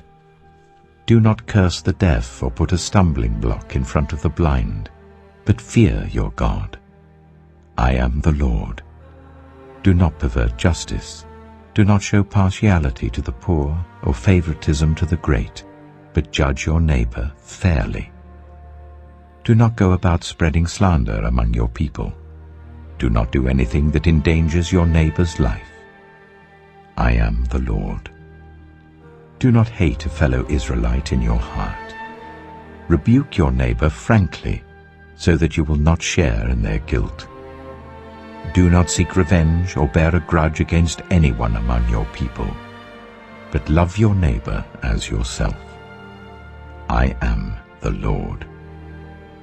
Keep my decrees. Do not mate different kinds of animals. Do not plant your field with 2 kinds of seed. Do not wear clothing woven of 2 kinds of material. If a man sleeps with a female slave who is promised to another man, but who has not been ransomed or given her freedom, there must be due punishment. Yet they are not to be put to death because she had not been freed. The man, however, must bring a ram to the entrance to the tent of meeting for a guilt offering to the Lord. With the ram of the guilt offering, the priest is to make atonement for him before the Lord for the sin he has committed, and his sin will be forgiven. When you enter the land and plant any kind of fruit tree, regard its fruit as forbidden. For 3 years you are to consider it forbidden. It must not be eaten. In the 4th year, all its fruit will be holy, an offering of praise to the Lord. But in the 5th year, you may eat its fruit. In this way your harvest will be increased. I am the Lord your God. Do not eat any meat with the blood still in it. Do not practice divination or seek omens. Do not cut the hair at the sides of your head or clip off the edges of your beard. Do not cut your bodies for the dead or put tattoo marks on yourselves. I am the Lord. Do not degrade your daughter by making her a prostitute, or the land will turn to prostitution and be filled with wickedness. Observe my Sabbaths and have reverence for my sanctuary. I am the Lord. Do not turn to mediums or seek out spiritists, for you will be defiled by them. I am the Lord your God. Stand up in the presence of the aged. Show respect for the elderly and revere your God. I am the Lord. When a foreigner resides among you in your land, do not ill-treat them. The foreigner residing among you must be treated as your native-born. Love them as yourself, for you were foreigners in Egypt. I am the Lord your God. Do not use dishonest standards when measuring length, weight, or quantity. Use honest scales and honest weights, an honest ephah and an honest hin. I am the Lord your God who brought you out of Egypt. Keep all my decrees and all my laws and follow them. I am the Lord. Leviticus chapter 20. The Lord said to Moses, "Say to the Israelites, any Israelite or any foreigner residing in Israel who sacrifices any of his children to Moloch is to be put to death. The members of the community are to stone him. I myself will set my face against him and will cut him off from his people, for by sacrificing his children to Moloch, he has defiled my sanctuary and profaned my holy name. If the members of the community close their eyes when that man sacrifices one of his children to Moloch, and if they fail to put him to death, I myself will set my face against him and his family, and will cut them off from their people, together with all who follow him in prostituting themselves to Moloch. I will set my face against anyone who turns to mediums and spiritists to prostitute themselves by following them, and I will cut them off from their people. Consecrate yourselves and be holy, because I am the Lord your God.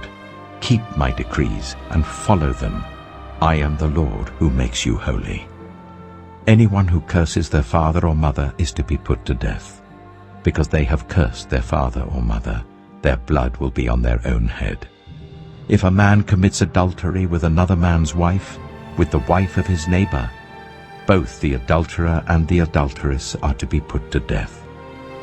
If a man has sexual relations with his father's wife, he has dishonored his father.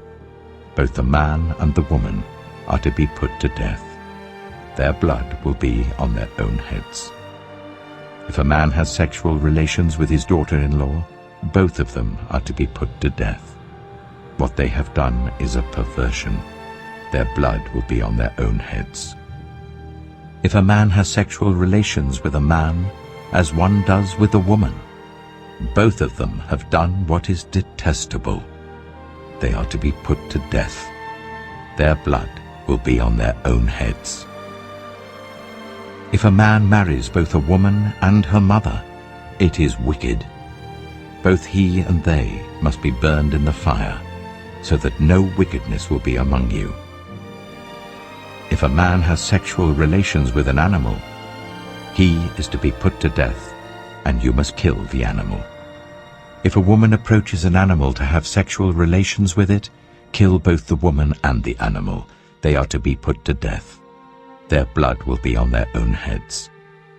If a man marries his sister, the daughter of either his father or his mother, and they have sexual relations, it is a disgrace.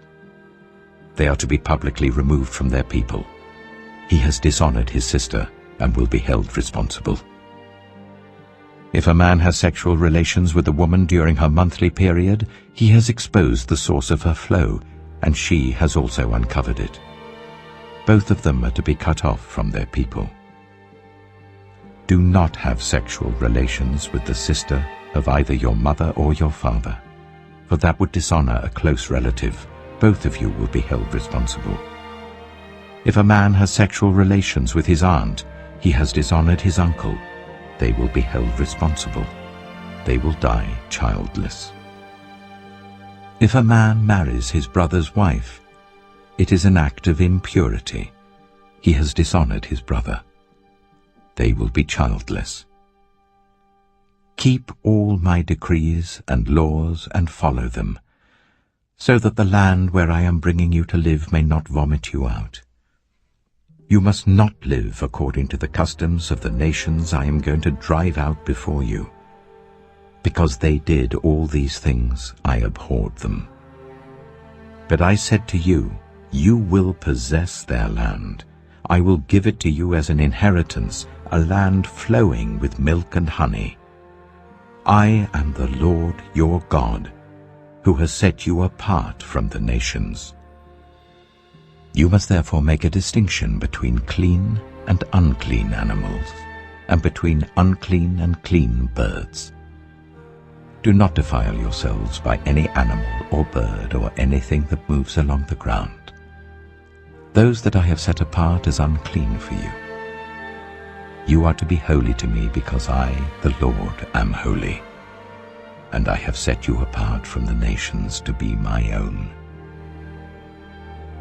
A man or woman who is a medium or spiritist among you must be put to death.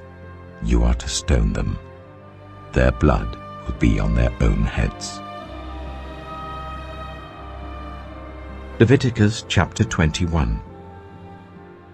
The Lord said to Moses, "Speak to the priests, the sons of Aaron, and say to them, a priest must not make himself ceremonially unclean for any of his people who die, except for a close relative, such as his mother or father, his son or daughter, his brother, or an unmarried sister who is dependent on him since she has no husband.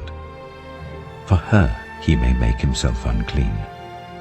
He must not make himself unclean for people related to him by marriage and so defile himself.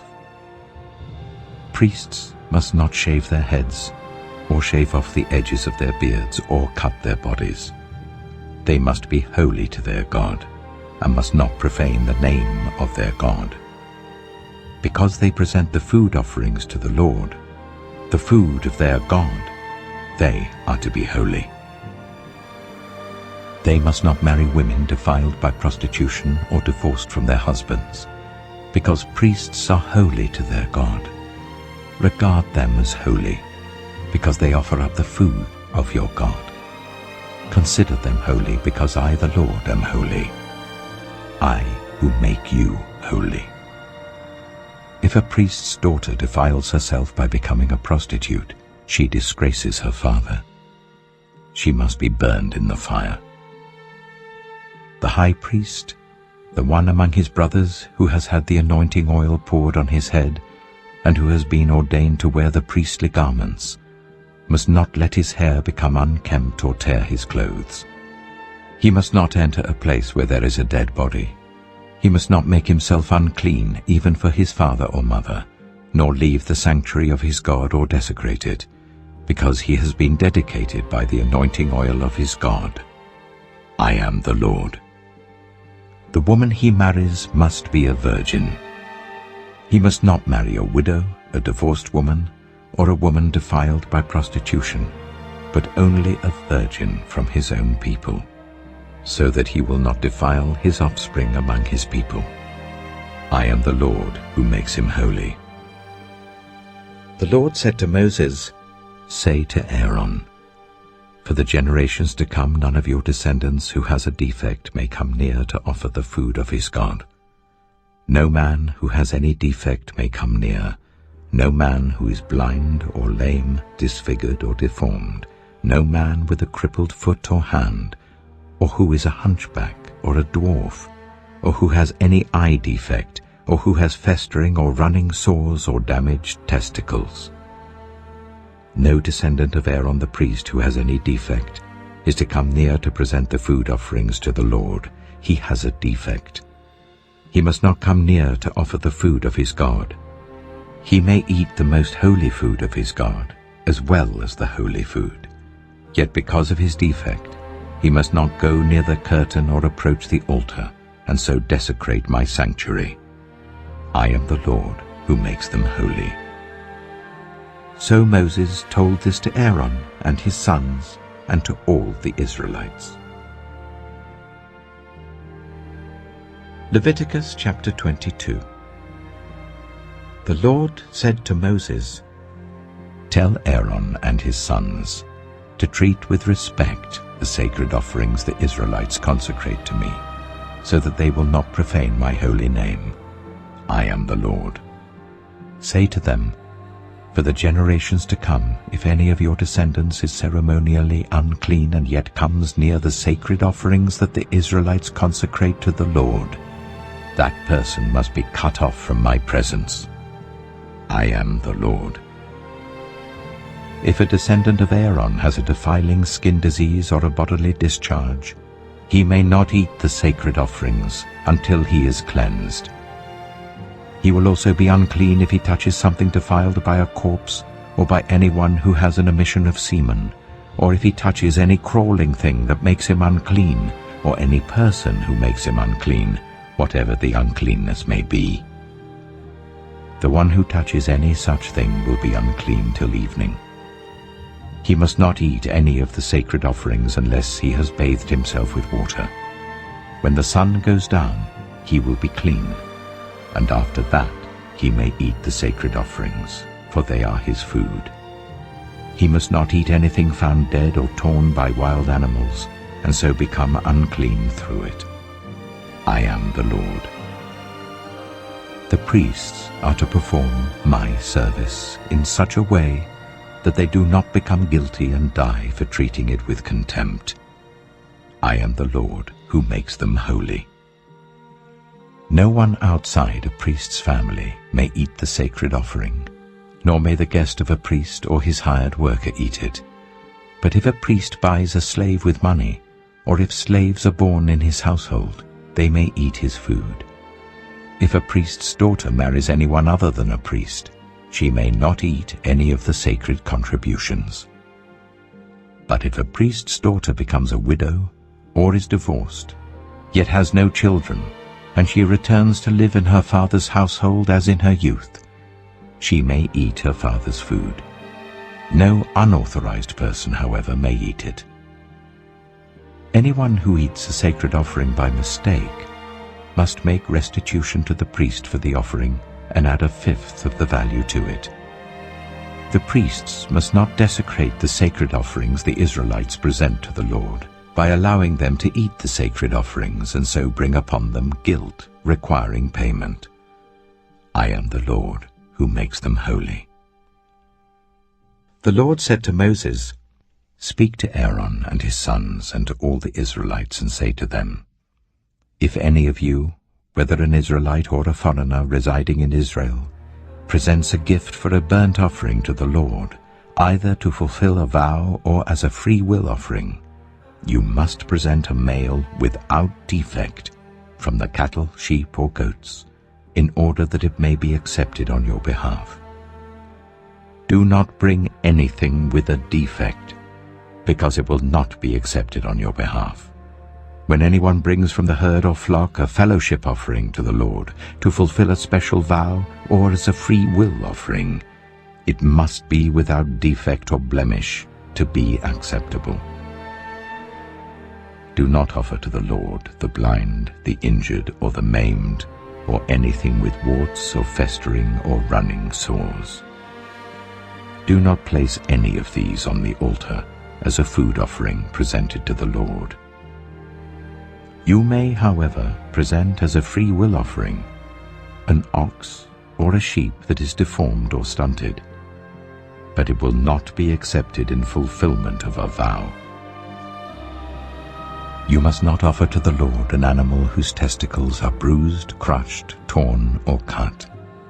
You must not do this in your own land, and you must not accept such animals from the hand of a foreigner and offer them as the food of your God. They will not be accepted on your behalf, because they are deformed and have defects. The Lord said to Moses, "When a calf, a lamb, or a goat is born, it is to remain with its mother for 7 days. From the 8th day on, it will be acceptable as a food offering presented to the Lord. Do not slaughter a cow or a sheep and its young on the same day." When you sacrifice a thank offering to the Lord, sacrifice it in such a way that it will be accepted on your behalf.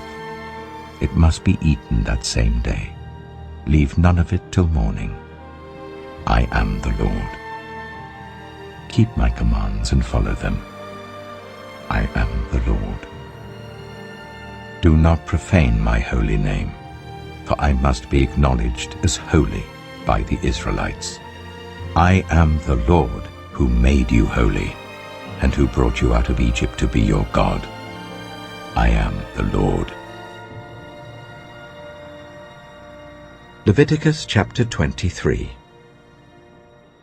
The Lord said to Moses, "Speak to the Israelites and say to them, These are my appointed festivals, the appointed festivals of the Lord, which you are to proclaim as sacred assemblies. There are 6 days when you may work, but the 7th day is a day of Sabbath rest, a day of sacred assembly. You are not to do any work. Wherever you live, it is a Sabbath to the Lord. These are the Lord's appointed festivals, the sacred assemblies you are to proclaim at their appointed times. The Lord's Passover begins at twilight on the 14th day of the first month. On the 15th day of that month, the Lord's festival of unleavened bread begins. For 7 days you must eat bread made without yeast. On the first day hold a sacred assembly, and do not do any of your ordinary work. For 7 days present a food offering to the Lord, and on the 7th day hold a sacred assembly, and do not do any of your ordinary work." The Lord said to Moses, "Speak to the Israelites and say to them, When you enter the land I am going to give you and you reap its harvest, bring to the priest a sheaf of the first grain you harvest. He is to wave the sheaf before the Lord, so it will be accepted on your behalf. The priest is to wave it on the day after the Sabbath. On the day you wave the sheaf, you must sacrifice as a burnt offering to the Lord a lamb a year old without defect, together with its grain offering of 1/5 of an ephah of the finest flour mixed with olive oil. A food offering presented to the Lord, a pleasing aroma, and its drink offering of 1/4 of a hin of wine. You must not eat any bread, or roasted or new grain, until the very day you bring this offering to your God. This is to be a lasting ordinance for the generations to come, wherever you live. From the day after the Sabbath, the day you brought the sheaf of the wave offering, count 7 full weeks. Count 50 days up to the day after the 7th Sabbath, and then present an offering of new grain to the Lord. From wherever you live, bring 2 loaves made of 1/5 of an ephah of the finest flour, baked with yeast, as a wave offering of firstfruits to the Lord. Present with this bread 7 male lambs, each a year old and without defect, 1 young bull and 2 rams. They will be a burnt offering to the Lord, together with their grain offerings and drink offerings, a food offering, an aroma pleasing to the Lord. Then sacrifice 1 male goat for a sin offering and 2 lambs, each a year old, for a fellowship offering.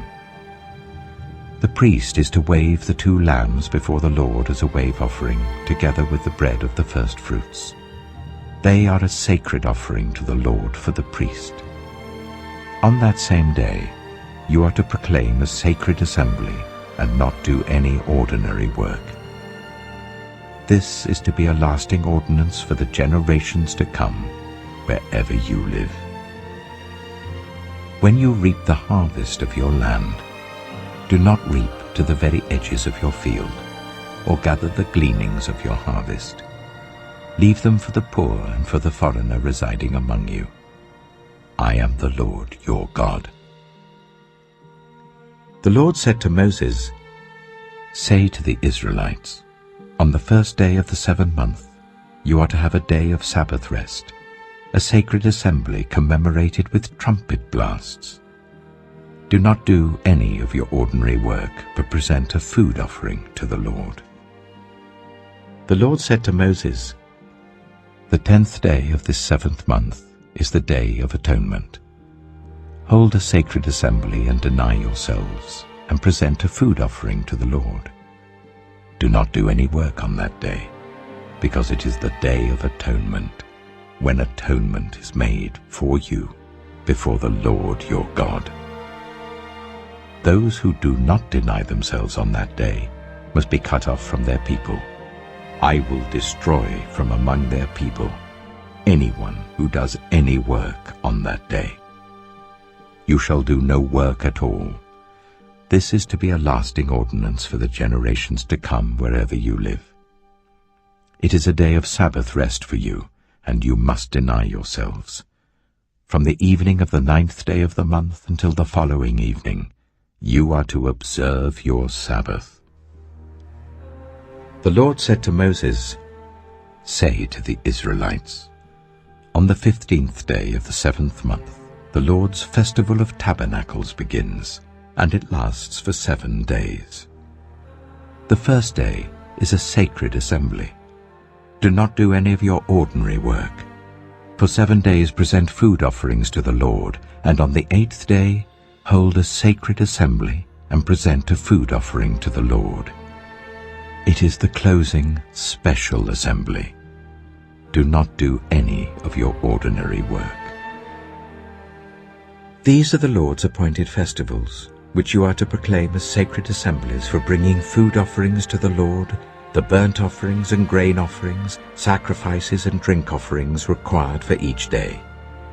These offerings are in addition to those for the Lord's Sabbaths, and in addition to your gifts, and whatever you have vowed, and all the freewill offerings you give to the Lord. So, beginning with the 15th day of the 7th month, after you have gathered the crops of the land, celebrate the festival to the Lord for 7 days. The first day is a day of Sabbath rest, and the 8th day also is a day of Sabbath rest.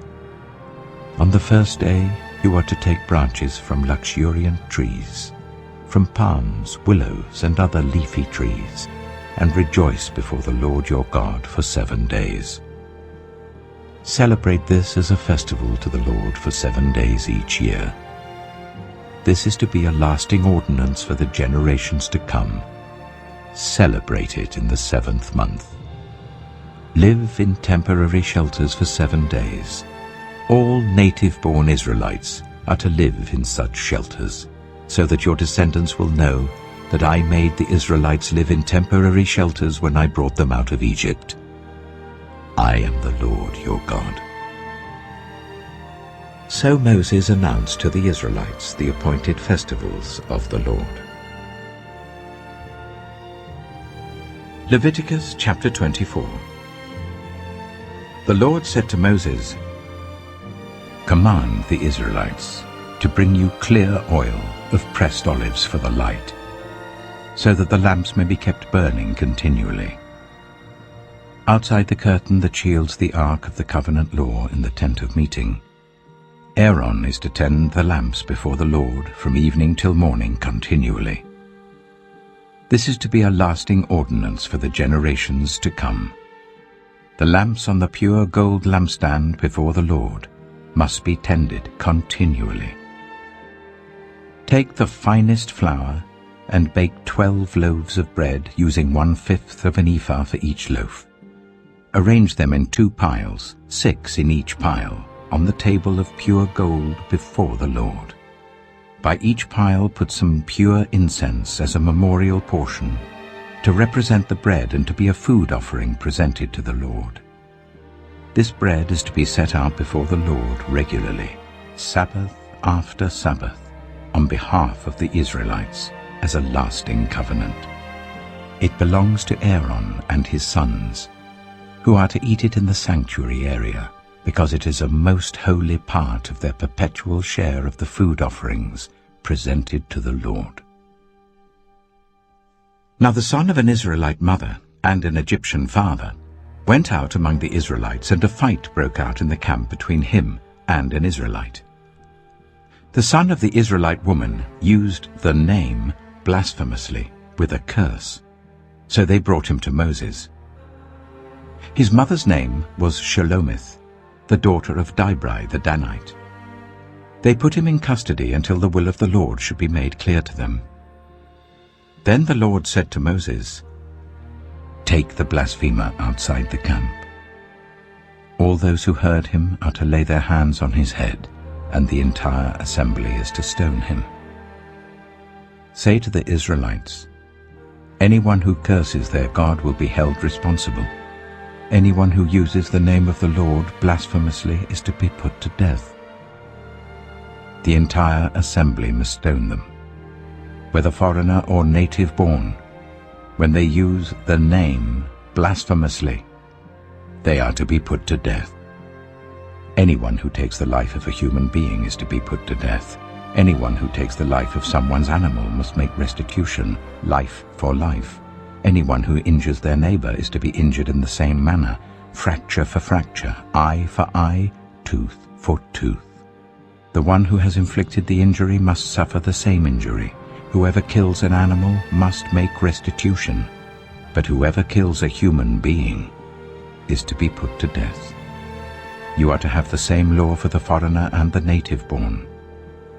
I am the Lord your God." Then Moses spoke to the Israelites, and they took the blasphemer outside the camp and stoned him. The Israelites did as the Lord commanded Moses. Leviticus chapter 25. The Lord said to Moses at Mount Sinai, "Speak to the Israelites and say to them, when you enter the land I am going to give you, the land itself must observe a Sabbath to the Lord.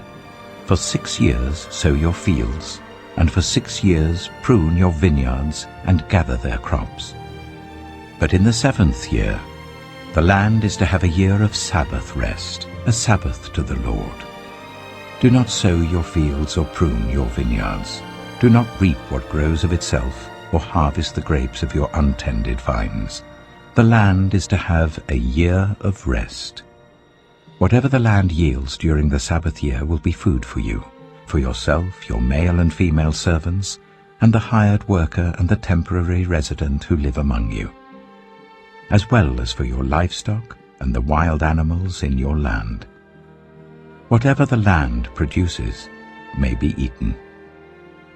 Count 7 Sabbath years, 7 times 7 years, so that the 7 Sabbath years amount to a period of 49 years. Then sound the trumpet everywhere on the 10th day of the 7th month. On the Day of Atonement sound the trumpet throughout your land. Consecrate the 50th year and proclaim liberty throughout the land to all its inhabitants. It shall be a jubilee for you. Each of you is to return to your family property and to your own clan. The 50th year shall be a jubilee for you. Do not sow and do not reap what grows of itself, or harvest the untended vines. For it is a jubilee, and is to be holy for you. Eat only what is taken directly from the fields. In this year of jubilee, everyone is to return to their own property. If you sell land to any of your own people or buy land from them, do not take advantage of each other.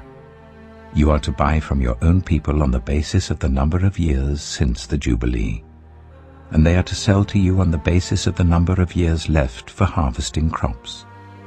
When the years are many, you are to increase the price, and when the years are few, you are to decrease the price, because what is really being sold to you is the number of crops.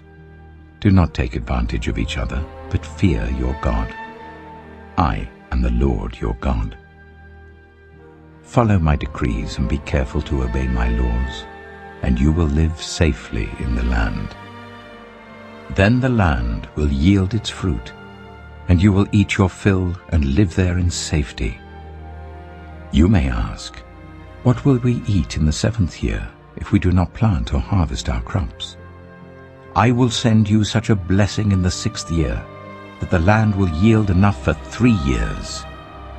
While you plant during the 8th year, you will eat from the old crop and will continue to eat from it until the harvest of the 9th year comes in. The land must not be sold permanently, because the land is mine, and you reside in my land as foreigners and strangers. Throughout the land that you hold as a possession, you must provide for the redemption of the land. If one of your fellow Israelites becomes poor and sells some of their property, their nearest relative is to come and redeem what they have sold.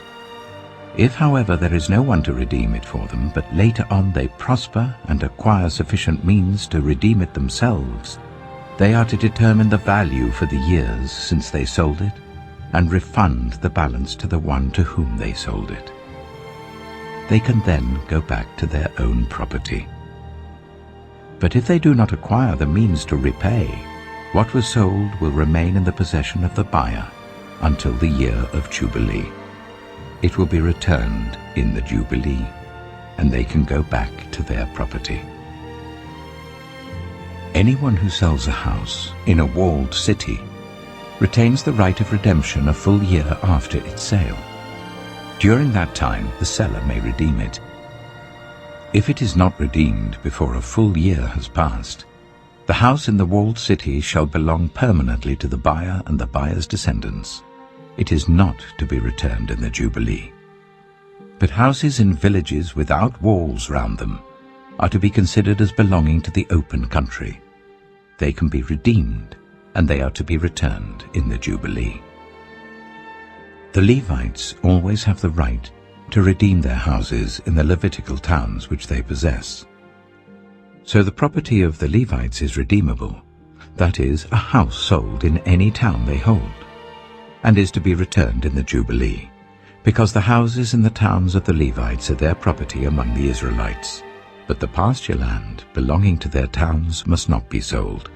It is their permanent possession. If any of your fellow Israelites become poor and are unable to support themselves among you, help them as you would a foreigner and stranger, so that they can continue to live among you. Do not take interest or any profit from them, but fear your God, so that they may continue to live among you. You must not lend them money at interest or sell them food at a profit. I am the Lord your God, who brought you out of Egypt to give you the land of Canaan, and to be your God. If any of your fellow Israelites become poor and sell themselves to you, do not make them work as slaves. They are to be treated as hired workers or temporary residents among you. They are to work for you until the year of Jubilee. Then they and their children are to be released, and they will go back to their own clans and to the property of their ancestors. Because the Israelites are my servants whom I brought out of Egypt, they must not be sold as slaves. Do not rule over them ruthlessly, but fear your God. Your male and female slaves are to come from the nations around you. From them you may buy slaves. You may also buy some of the temporary residents living among you and members of their clans born in your country, and they will become your property. You can bequeath them to your children as inherited property and can make them slaves for life. But you must not rule over your fellow Israelites ruthlessly.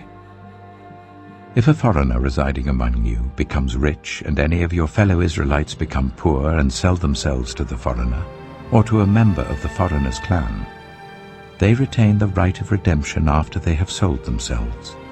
One of their relatives may redeem them, an uncle or a cousin, or any blood relative in their clan may redeem them. Or, if they prosper, they may redeem themselves. They and their buyer are to count the time from the year they sold themselves up to the year of Jubilee. The price for their release is to be based on the rate paid to a hired worker for that number of years.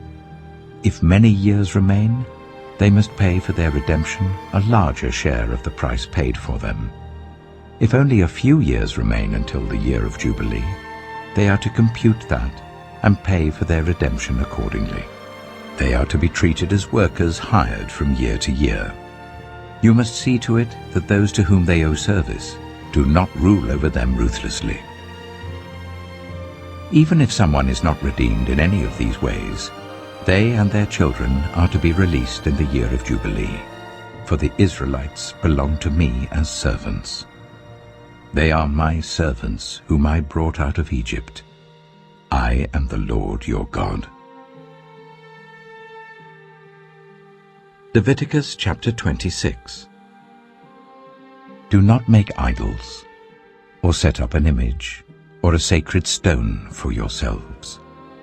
And do not place a carved stone in your land to bow down before it. I am the Lord your God. Observe my Sabbaths and have reverence for my sanctuary. I am the Lord. If you follow my decrees and are careful to obey my commands, I will send you rain in its season, and the ground will yield its crops and the trees their fruit. Your threshing will continue until grape harvest, and the grape harvest will continue until planting, and you will eat all the food you want and live in safety in your land. I will grant peace in the land, and you will lie down, and no one will make you afraid. I will remove wild beasts from the land, and the sword will not pass through your country. You will pursue your enemies, and they will fall by the sword before you. 5 of you will chase 100, and 100 of you will chase 10,000, and your enemies will fall by the sword before you. I will look on you with favor and make you fruitful and increase your numbers, and I will keep my covenant with you. You will still be eating last year's harvest when you will have to move it out to make room for the new. I will put my dwelling place among you, and I will not abhor you. I will walk among you and be your God, and you will be my people. I am the Lord your God, who brought you out of Egypt, so that you would no longer be slaves to the Egyptians. I broke the bars of your yoke, and enabled you to walk with heads held high. But if you will not listen to me, and carry out all these commands, and if you reject my decrees and abhor my laws and fail to carry out all my commands and so violate my covenant, then I will do this to you. I will bring on you sudden terror, wasting diseases, and fever that will destroy your sight and sap your strength. You will plant seed in vain, because your enemies will eat it. I will set my face against you, so that you will be defeated by your enemies. Those who hate you will rule over you, and you will flee even when no one is pursuing you. If, after all this, you will not listen to me, I will punish you for your sins 7 times over. I will break down your stubborn pride, and make the sky above you like iron, and the ground beneath you like bronze. Your strength will be spent in vain, because your soil will not yield its crops, nor will the trees of your land yield their fruit. If you remain hostile towards me and refuse to listen to me, I will multiply your afflictions 7 times over as your sins deserve. I will send wild animals against you, and they will rob you of your children, destroy your cattle, and make you so few in number that your roads will be deserted.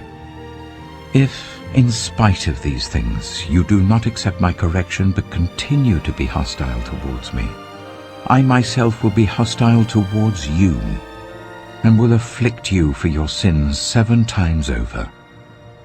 And I will bring the sword on you to avenge the breaking of the covenant. When you withdraw into your cities, I will send a plague among you, and you will be given into enemy hands. When I cut off your supply of bread, 10 women will be able to bake your bread in 1 oven, and they will dole out the bread by weight. You will eat, but you will not be satisfied. If, in spite of this, you still do not listen to me but continue to be hostile towards me, then in my anger I will be hostile towards you, and I myself will punish you for your sins 7 times over.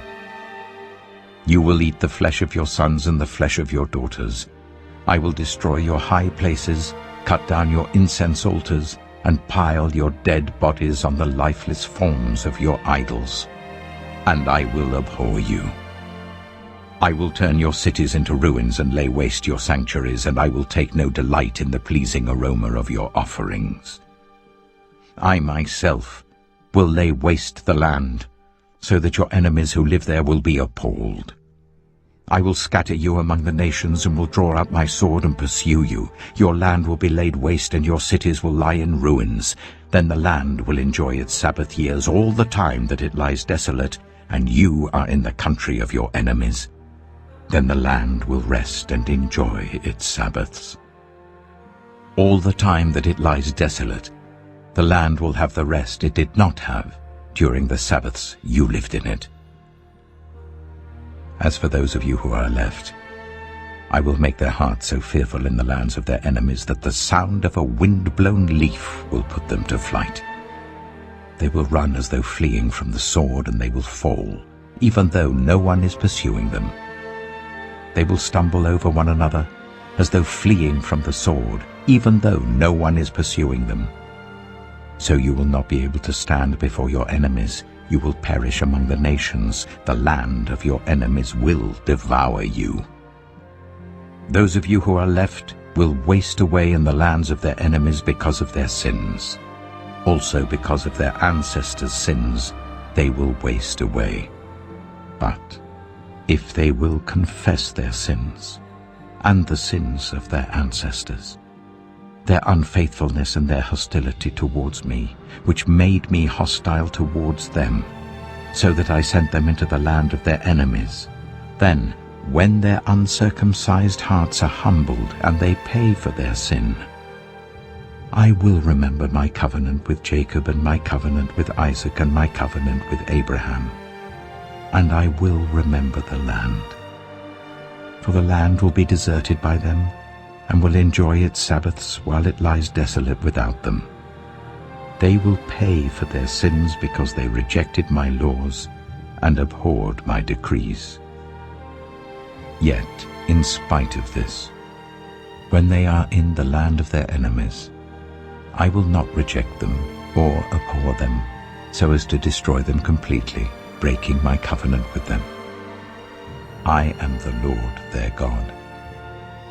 But for their sake I will remember the covenant with their ancestors, whom I brought out of Egypt in the sight of the nations to be their God. I am the Lord. These are the decrees, the laws, and the regulations that the Lord established at Mount Sinai between himself and the Israelites through Moses. Leviticus chapter 27. The Lord said to Moses, "Speak to the Israelites and say to them, if anyone makes a special vow to dedicate a person to the Lord by giving the equivalent value, set the value of a male between the ages of 20 and 60 at 50 shekels of silver according to the sanctuary shekel. For a female, set her value at 30 shekels. For a person between the ages of 5 and 20, set the value of a male at 20 shekels and of a female at 10 shekels. For a person between 1 month and 5 years, set the value of a male at 5 shekels of silver, and that of a female at 3 shekels of silver. For a person 60 years old or more, set the value of a male at 15 shekels, and of a female at 10 shekels. If anyone making the vow is too poor to pay the specified amount, the person being dedicated is to be presented to the priest, who will set the value according to what the one making the vow can afford. If what they vowed is an animal that is acceptable as an offering to the Lord, such an animal given to the Lord becomes holy. They must not exchange it or substitute a good one for a bad one, or a bad one for a good one. If they should substitute one animal for another, both it and the substitute become holy. If what they vowed is a ceremonially unclean animal, one that is not acceptable as an offering to the Lord, the animal must be presented to the priest, who will judge its quality as good or bad. Whatever value the priest then sets, that is what it will be. If the owner wishes to redeem the animal, a fifth must be added to its value. If anyone dedicates their house as something holy to the Lord, the priest will judge its quality as good or bad. Whatever value the priest then sets, so it will remain. If the one who dedicates their house wishes to redeem it, they must add a fifth to its value, and the house will again become theirs. If anyone dedicates to the Lord part of their family land, its value is to be set according to the amount of seed required for it, 50 shekels of silver to a homer of barley seed. If they dedicate a field during the year of Jubilee, the value that has been set remains. But if they dedicate a field after the Jubilee, the priest will determine the value according to the number of years that remain until the next year of Jubilee, and its set value will be reduced. If the one who dedicates the field wishes to redeem it, they must add a fifth to its value, and the field will again become theirs. If, however, they do not redeem the field, or if they have sold it to someone else, it can never be redeemed. When the field is released in the Jubilee, it will become holy, like a field devoted to the Lord. It will become priestly property. If anyone dedicates to the Lord a field they have bought which is not part of their family land, the priest will determine its value up to the year of Jubilee, and the owner must pay its value on that day as something holy to the Lord. In the year of Jubilee, the field will revert to the person from whom it was bought, the one whose land it was. Every value is to be set according to the sanctuary shekel, 20 gerahs to the shekel. No one, however, may dedicate the firstborn of an animal, since the firstborn already belongs to the Lord. Whether an ox or a sheep, it is the Lord's. If it is one of the unclean animals, it may be bought back at its set value, adding a fifth of the value to it. If it is not redeemed, it is to be sold at its set value.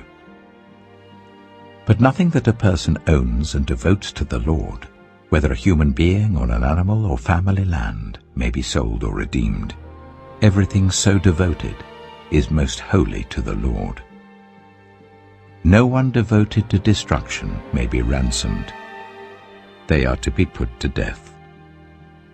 A tithe of everything from the land, whether grain from the soil or fruit from the trees, belongs to the Lord.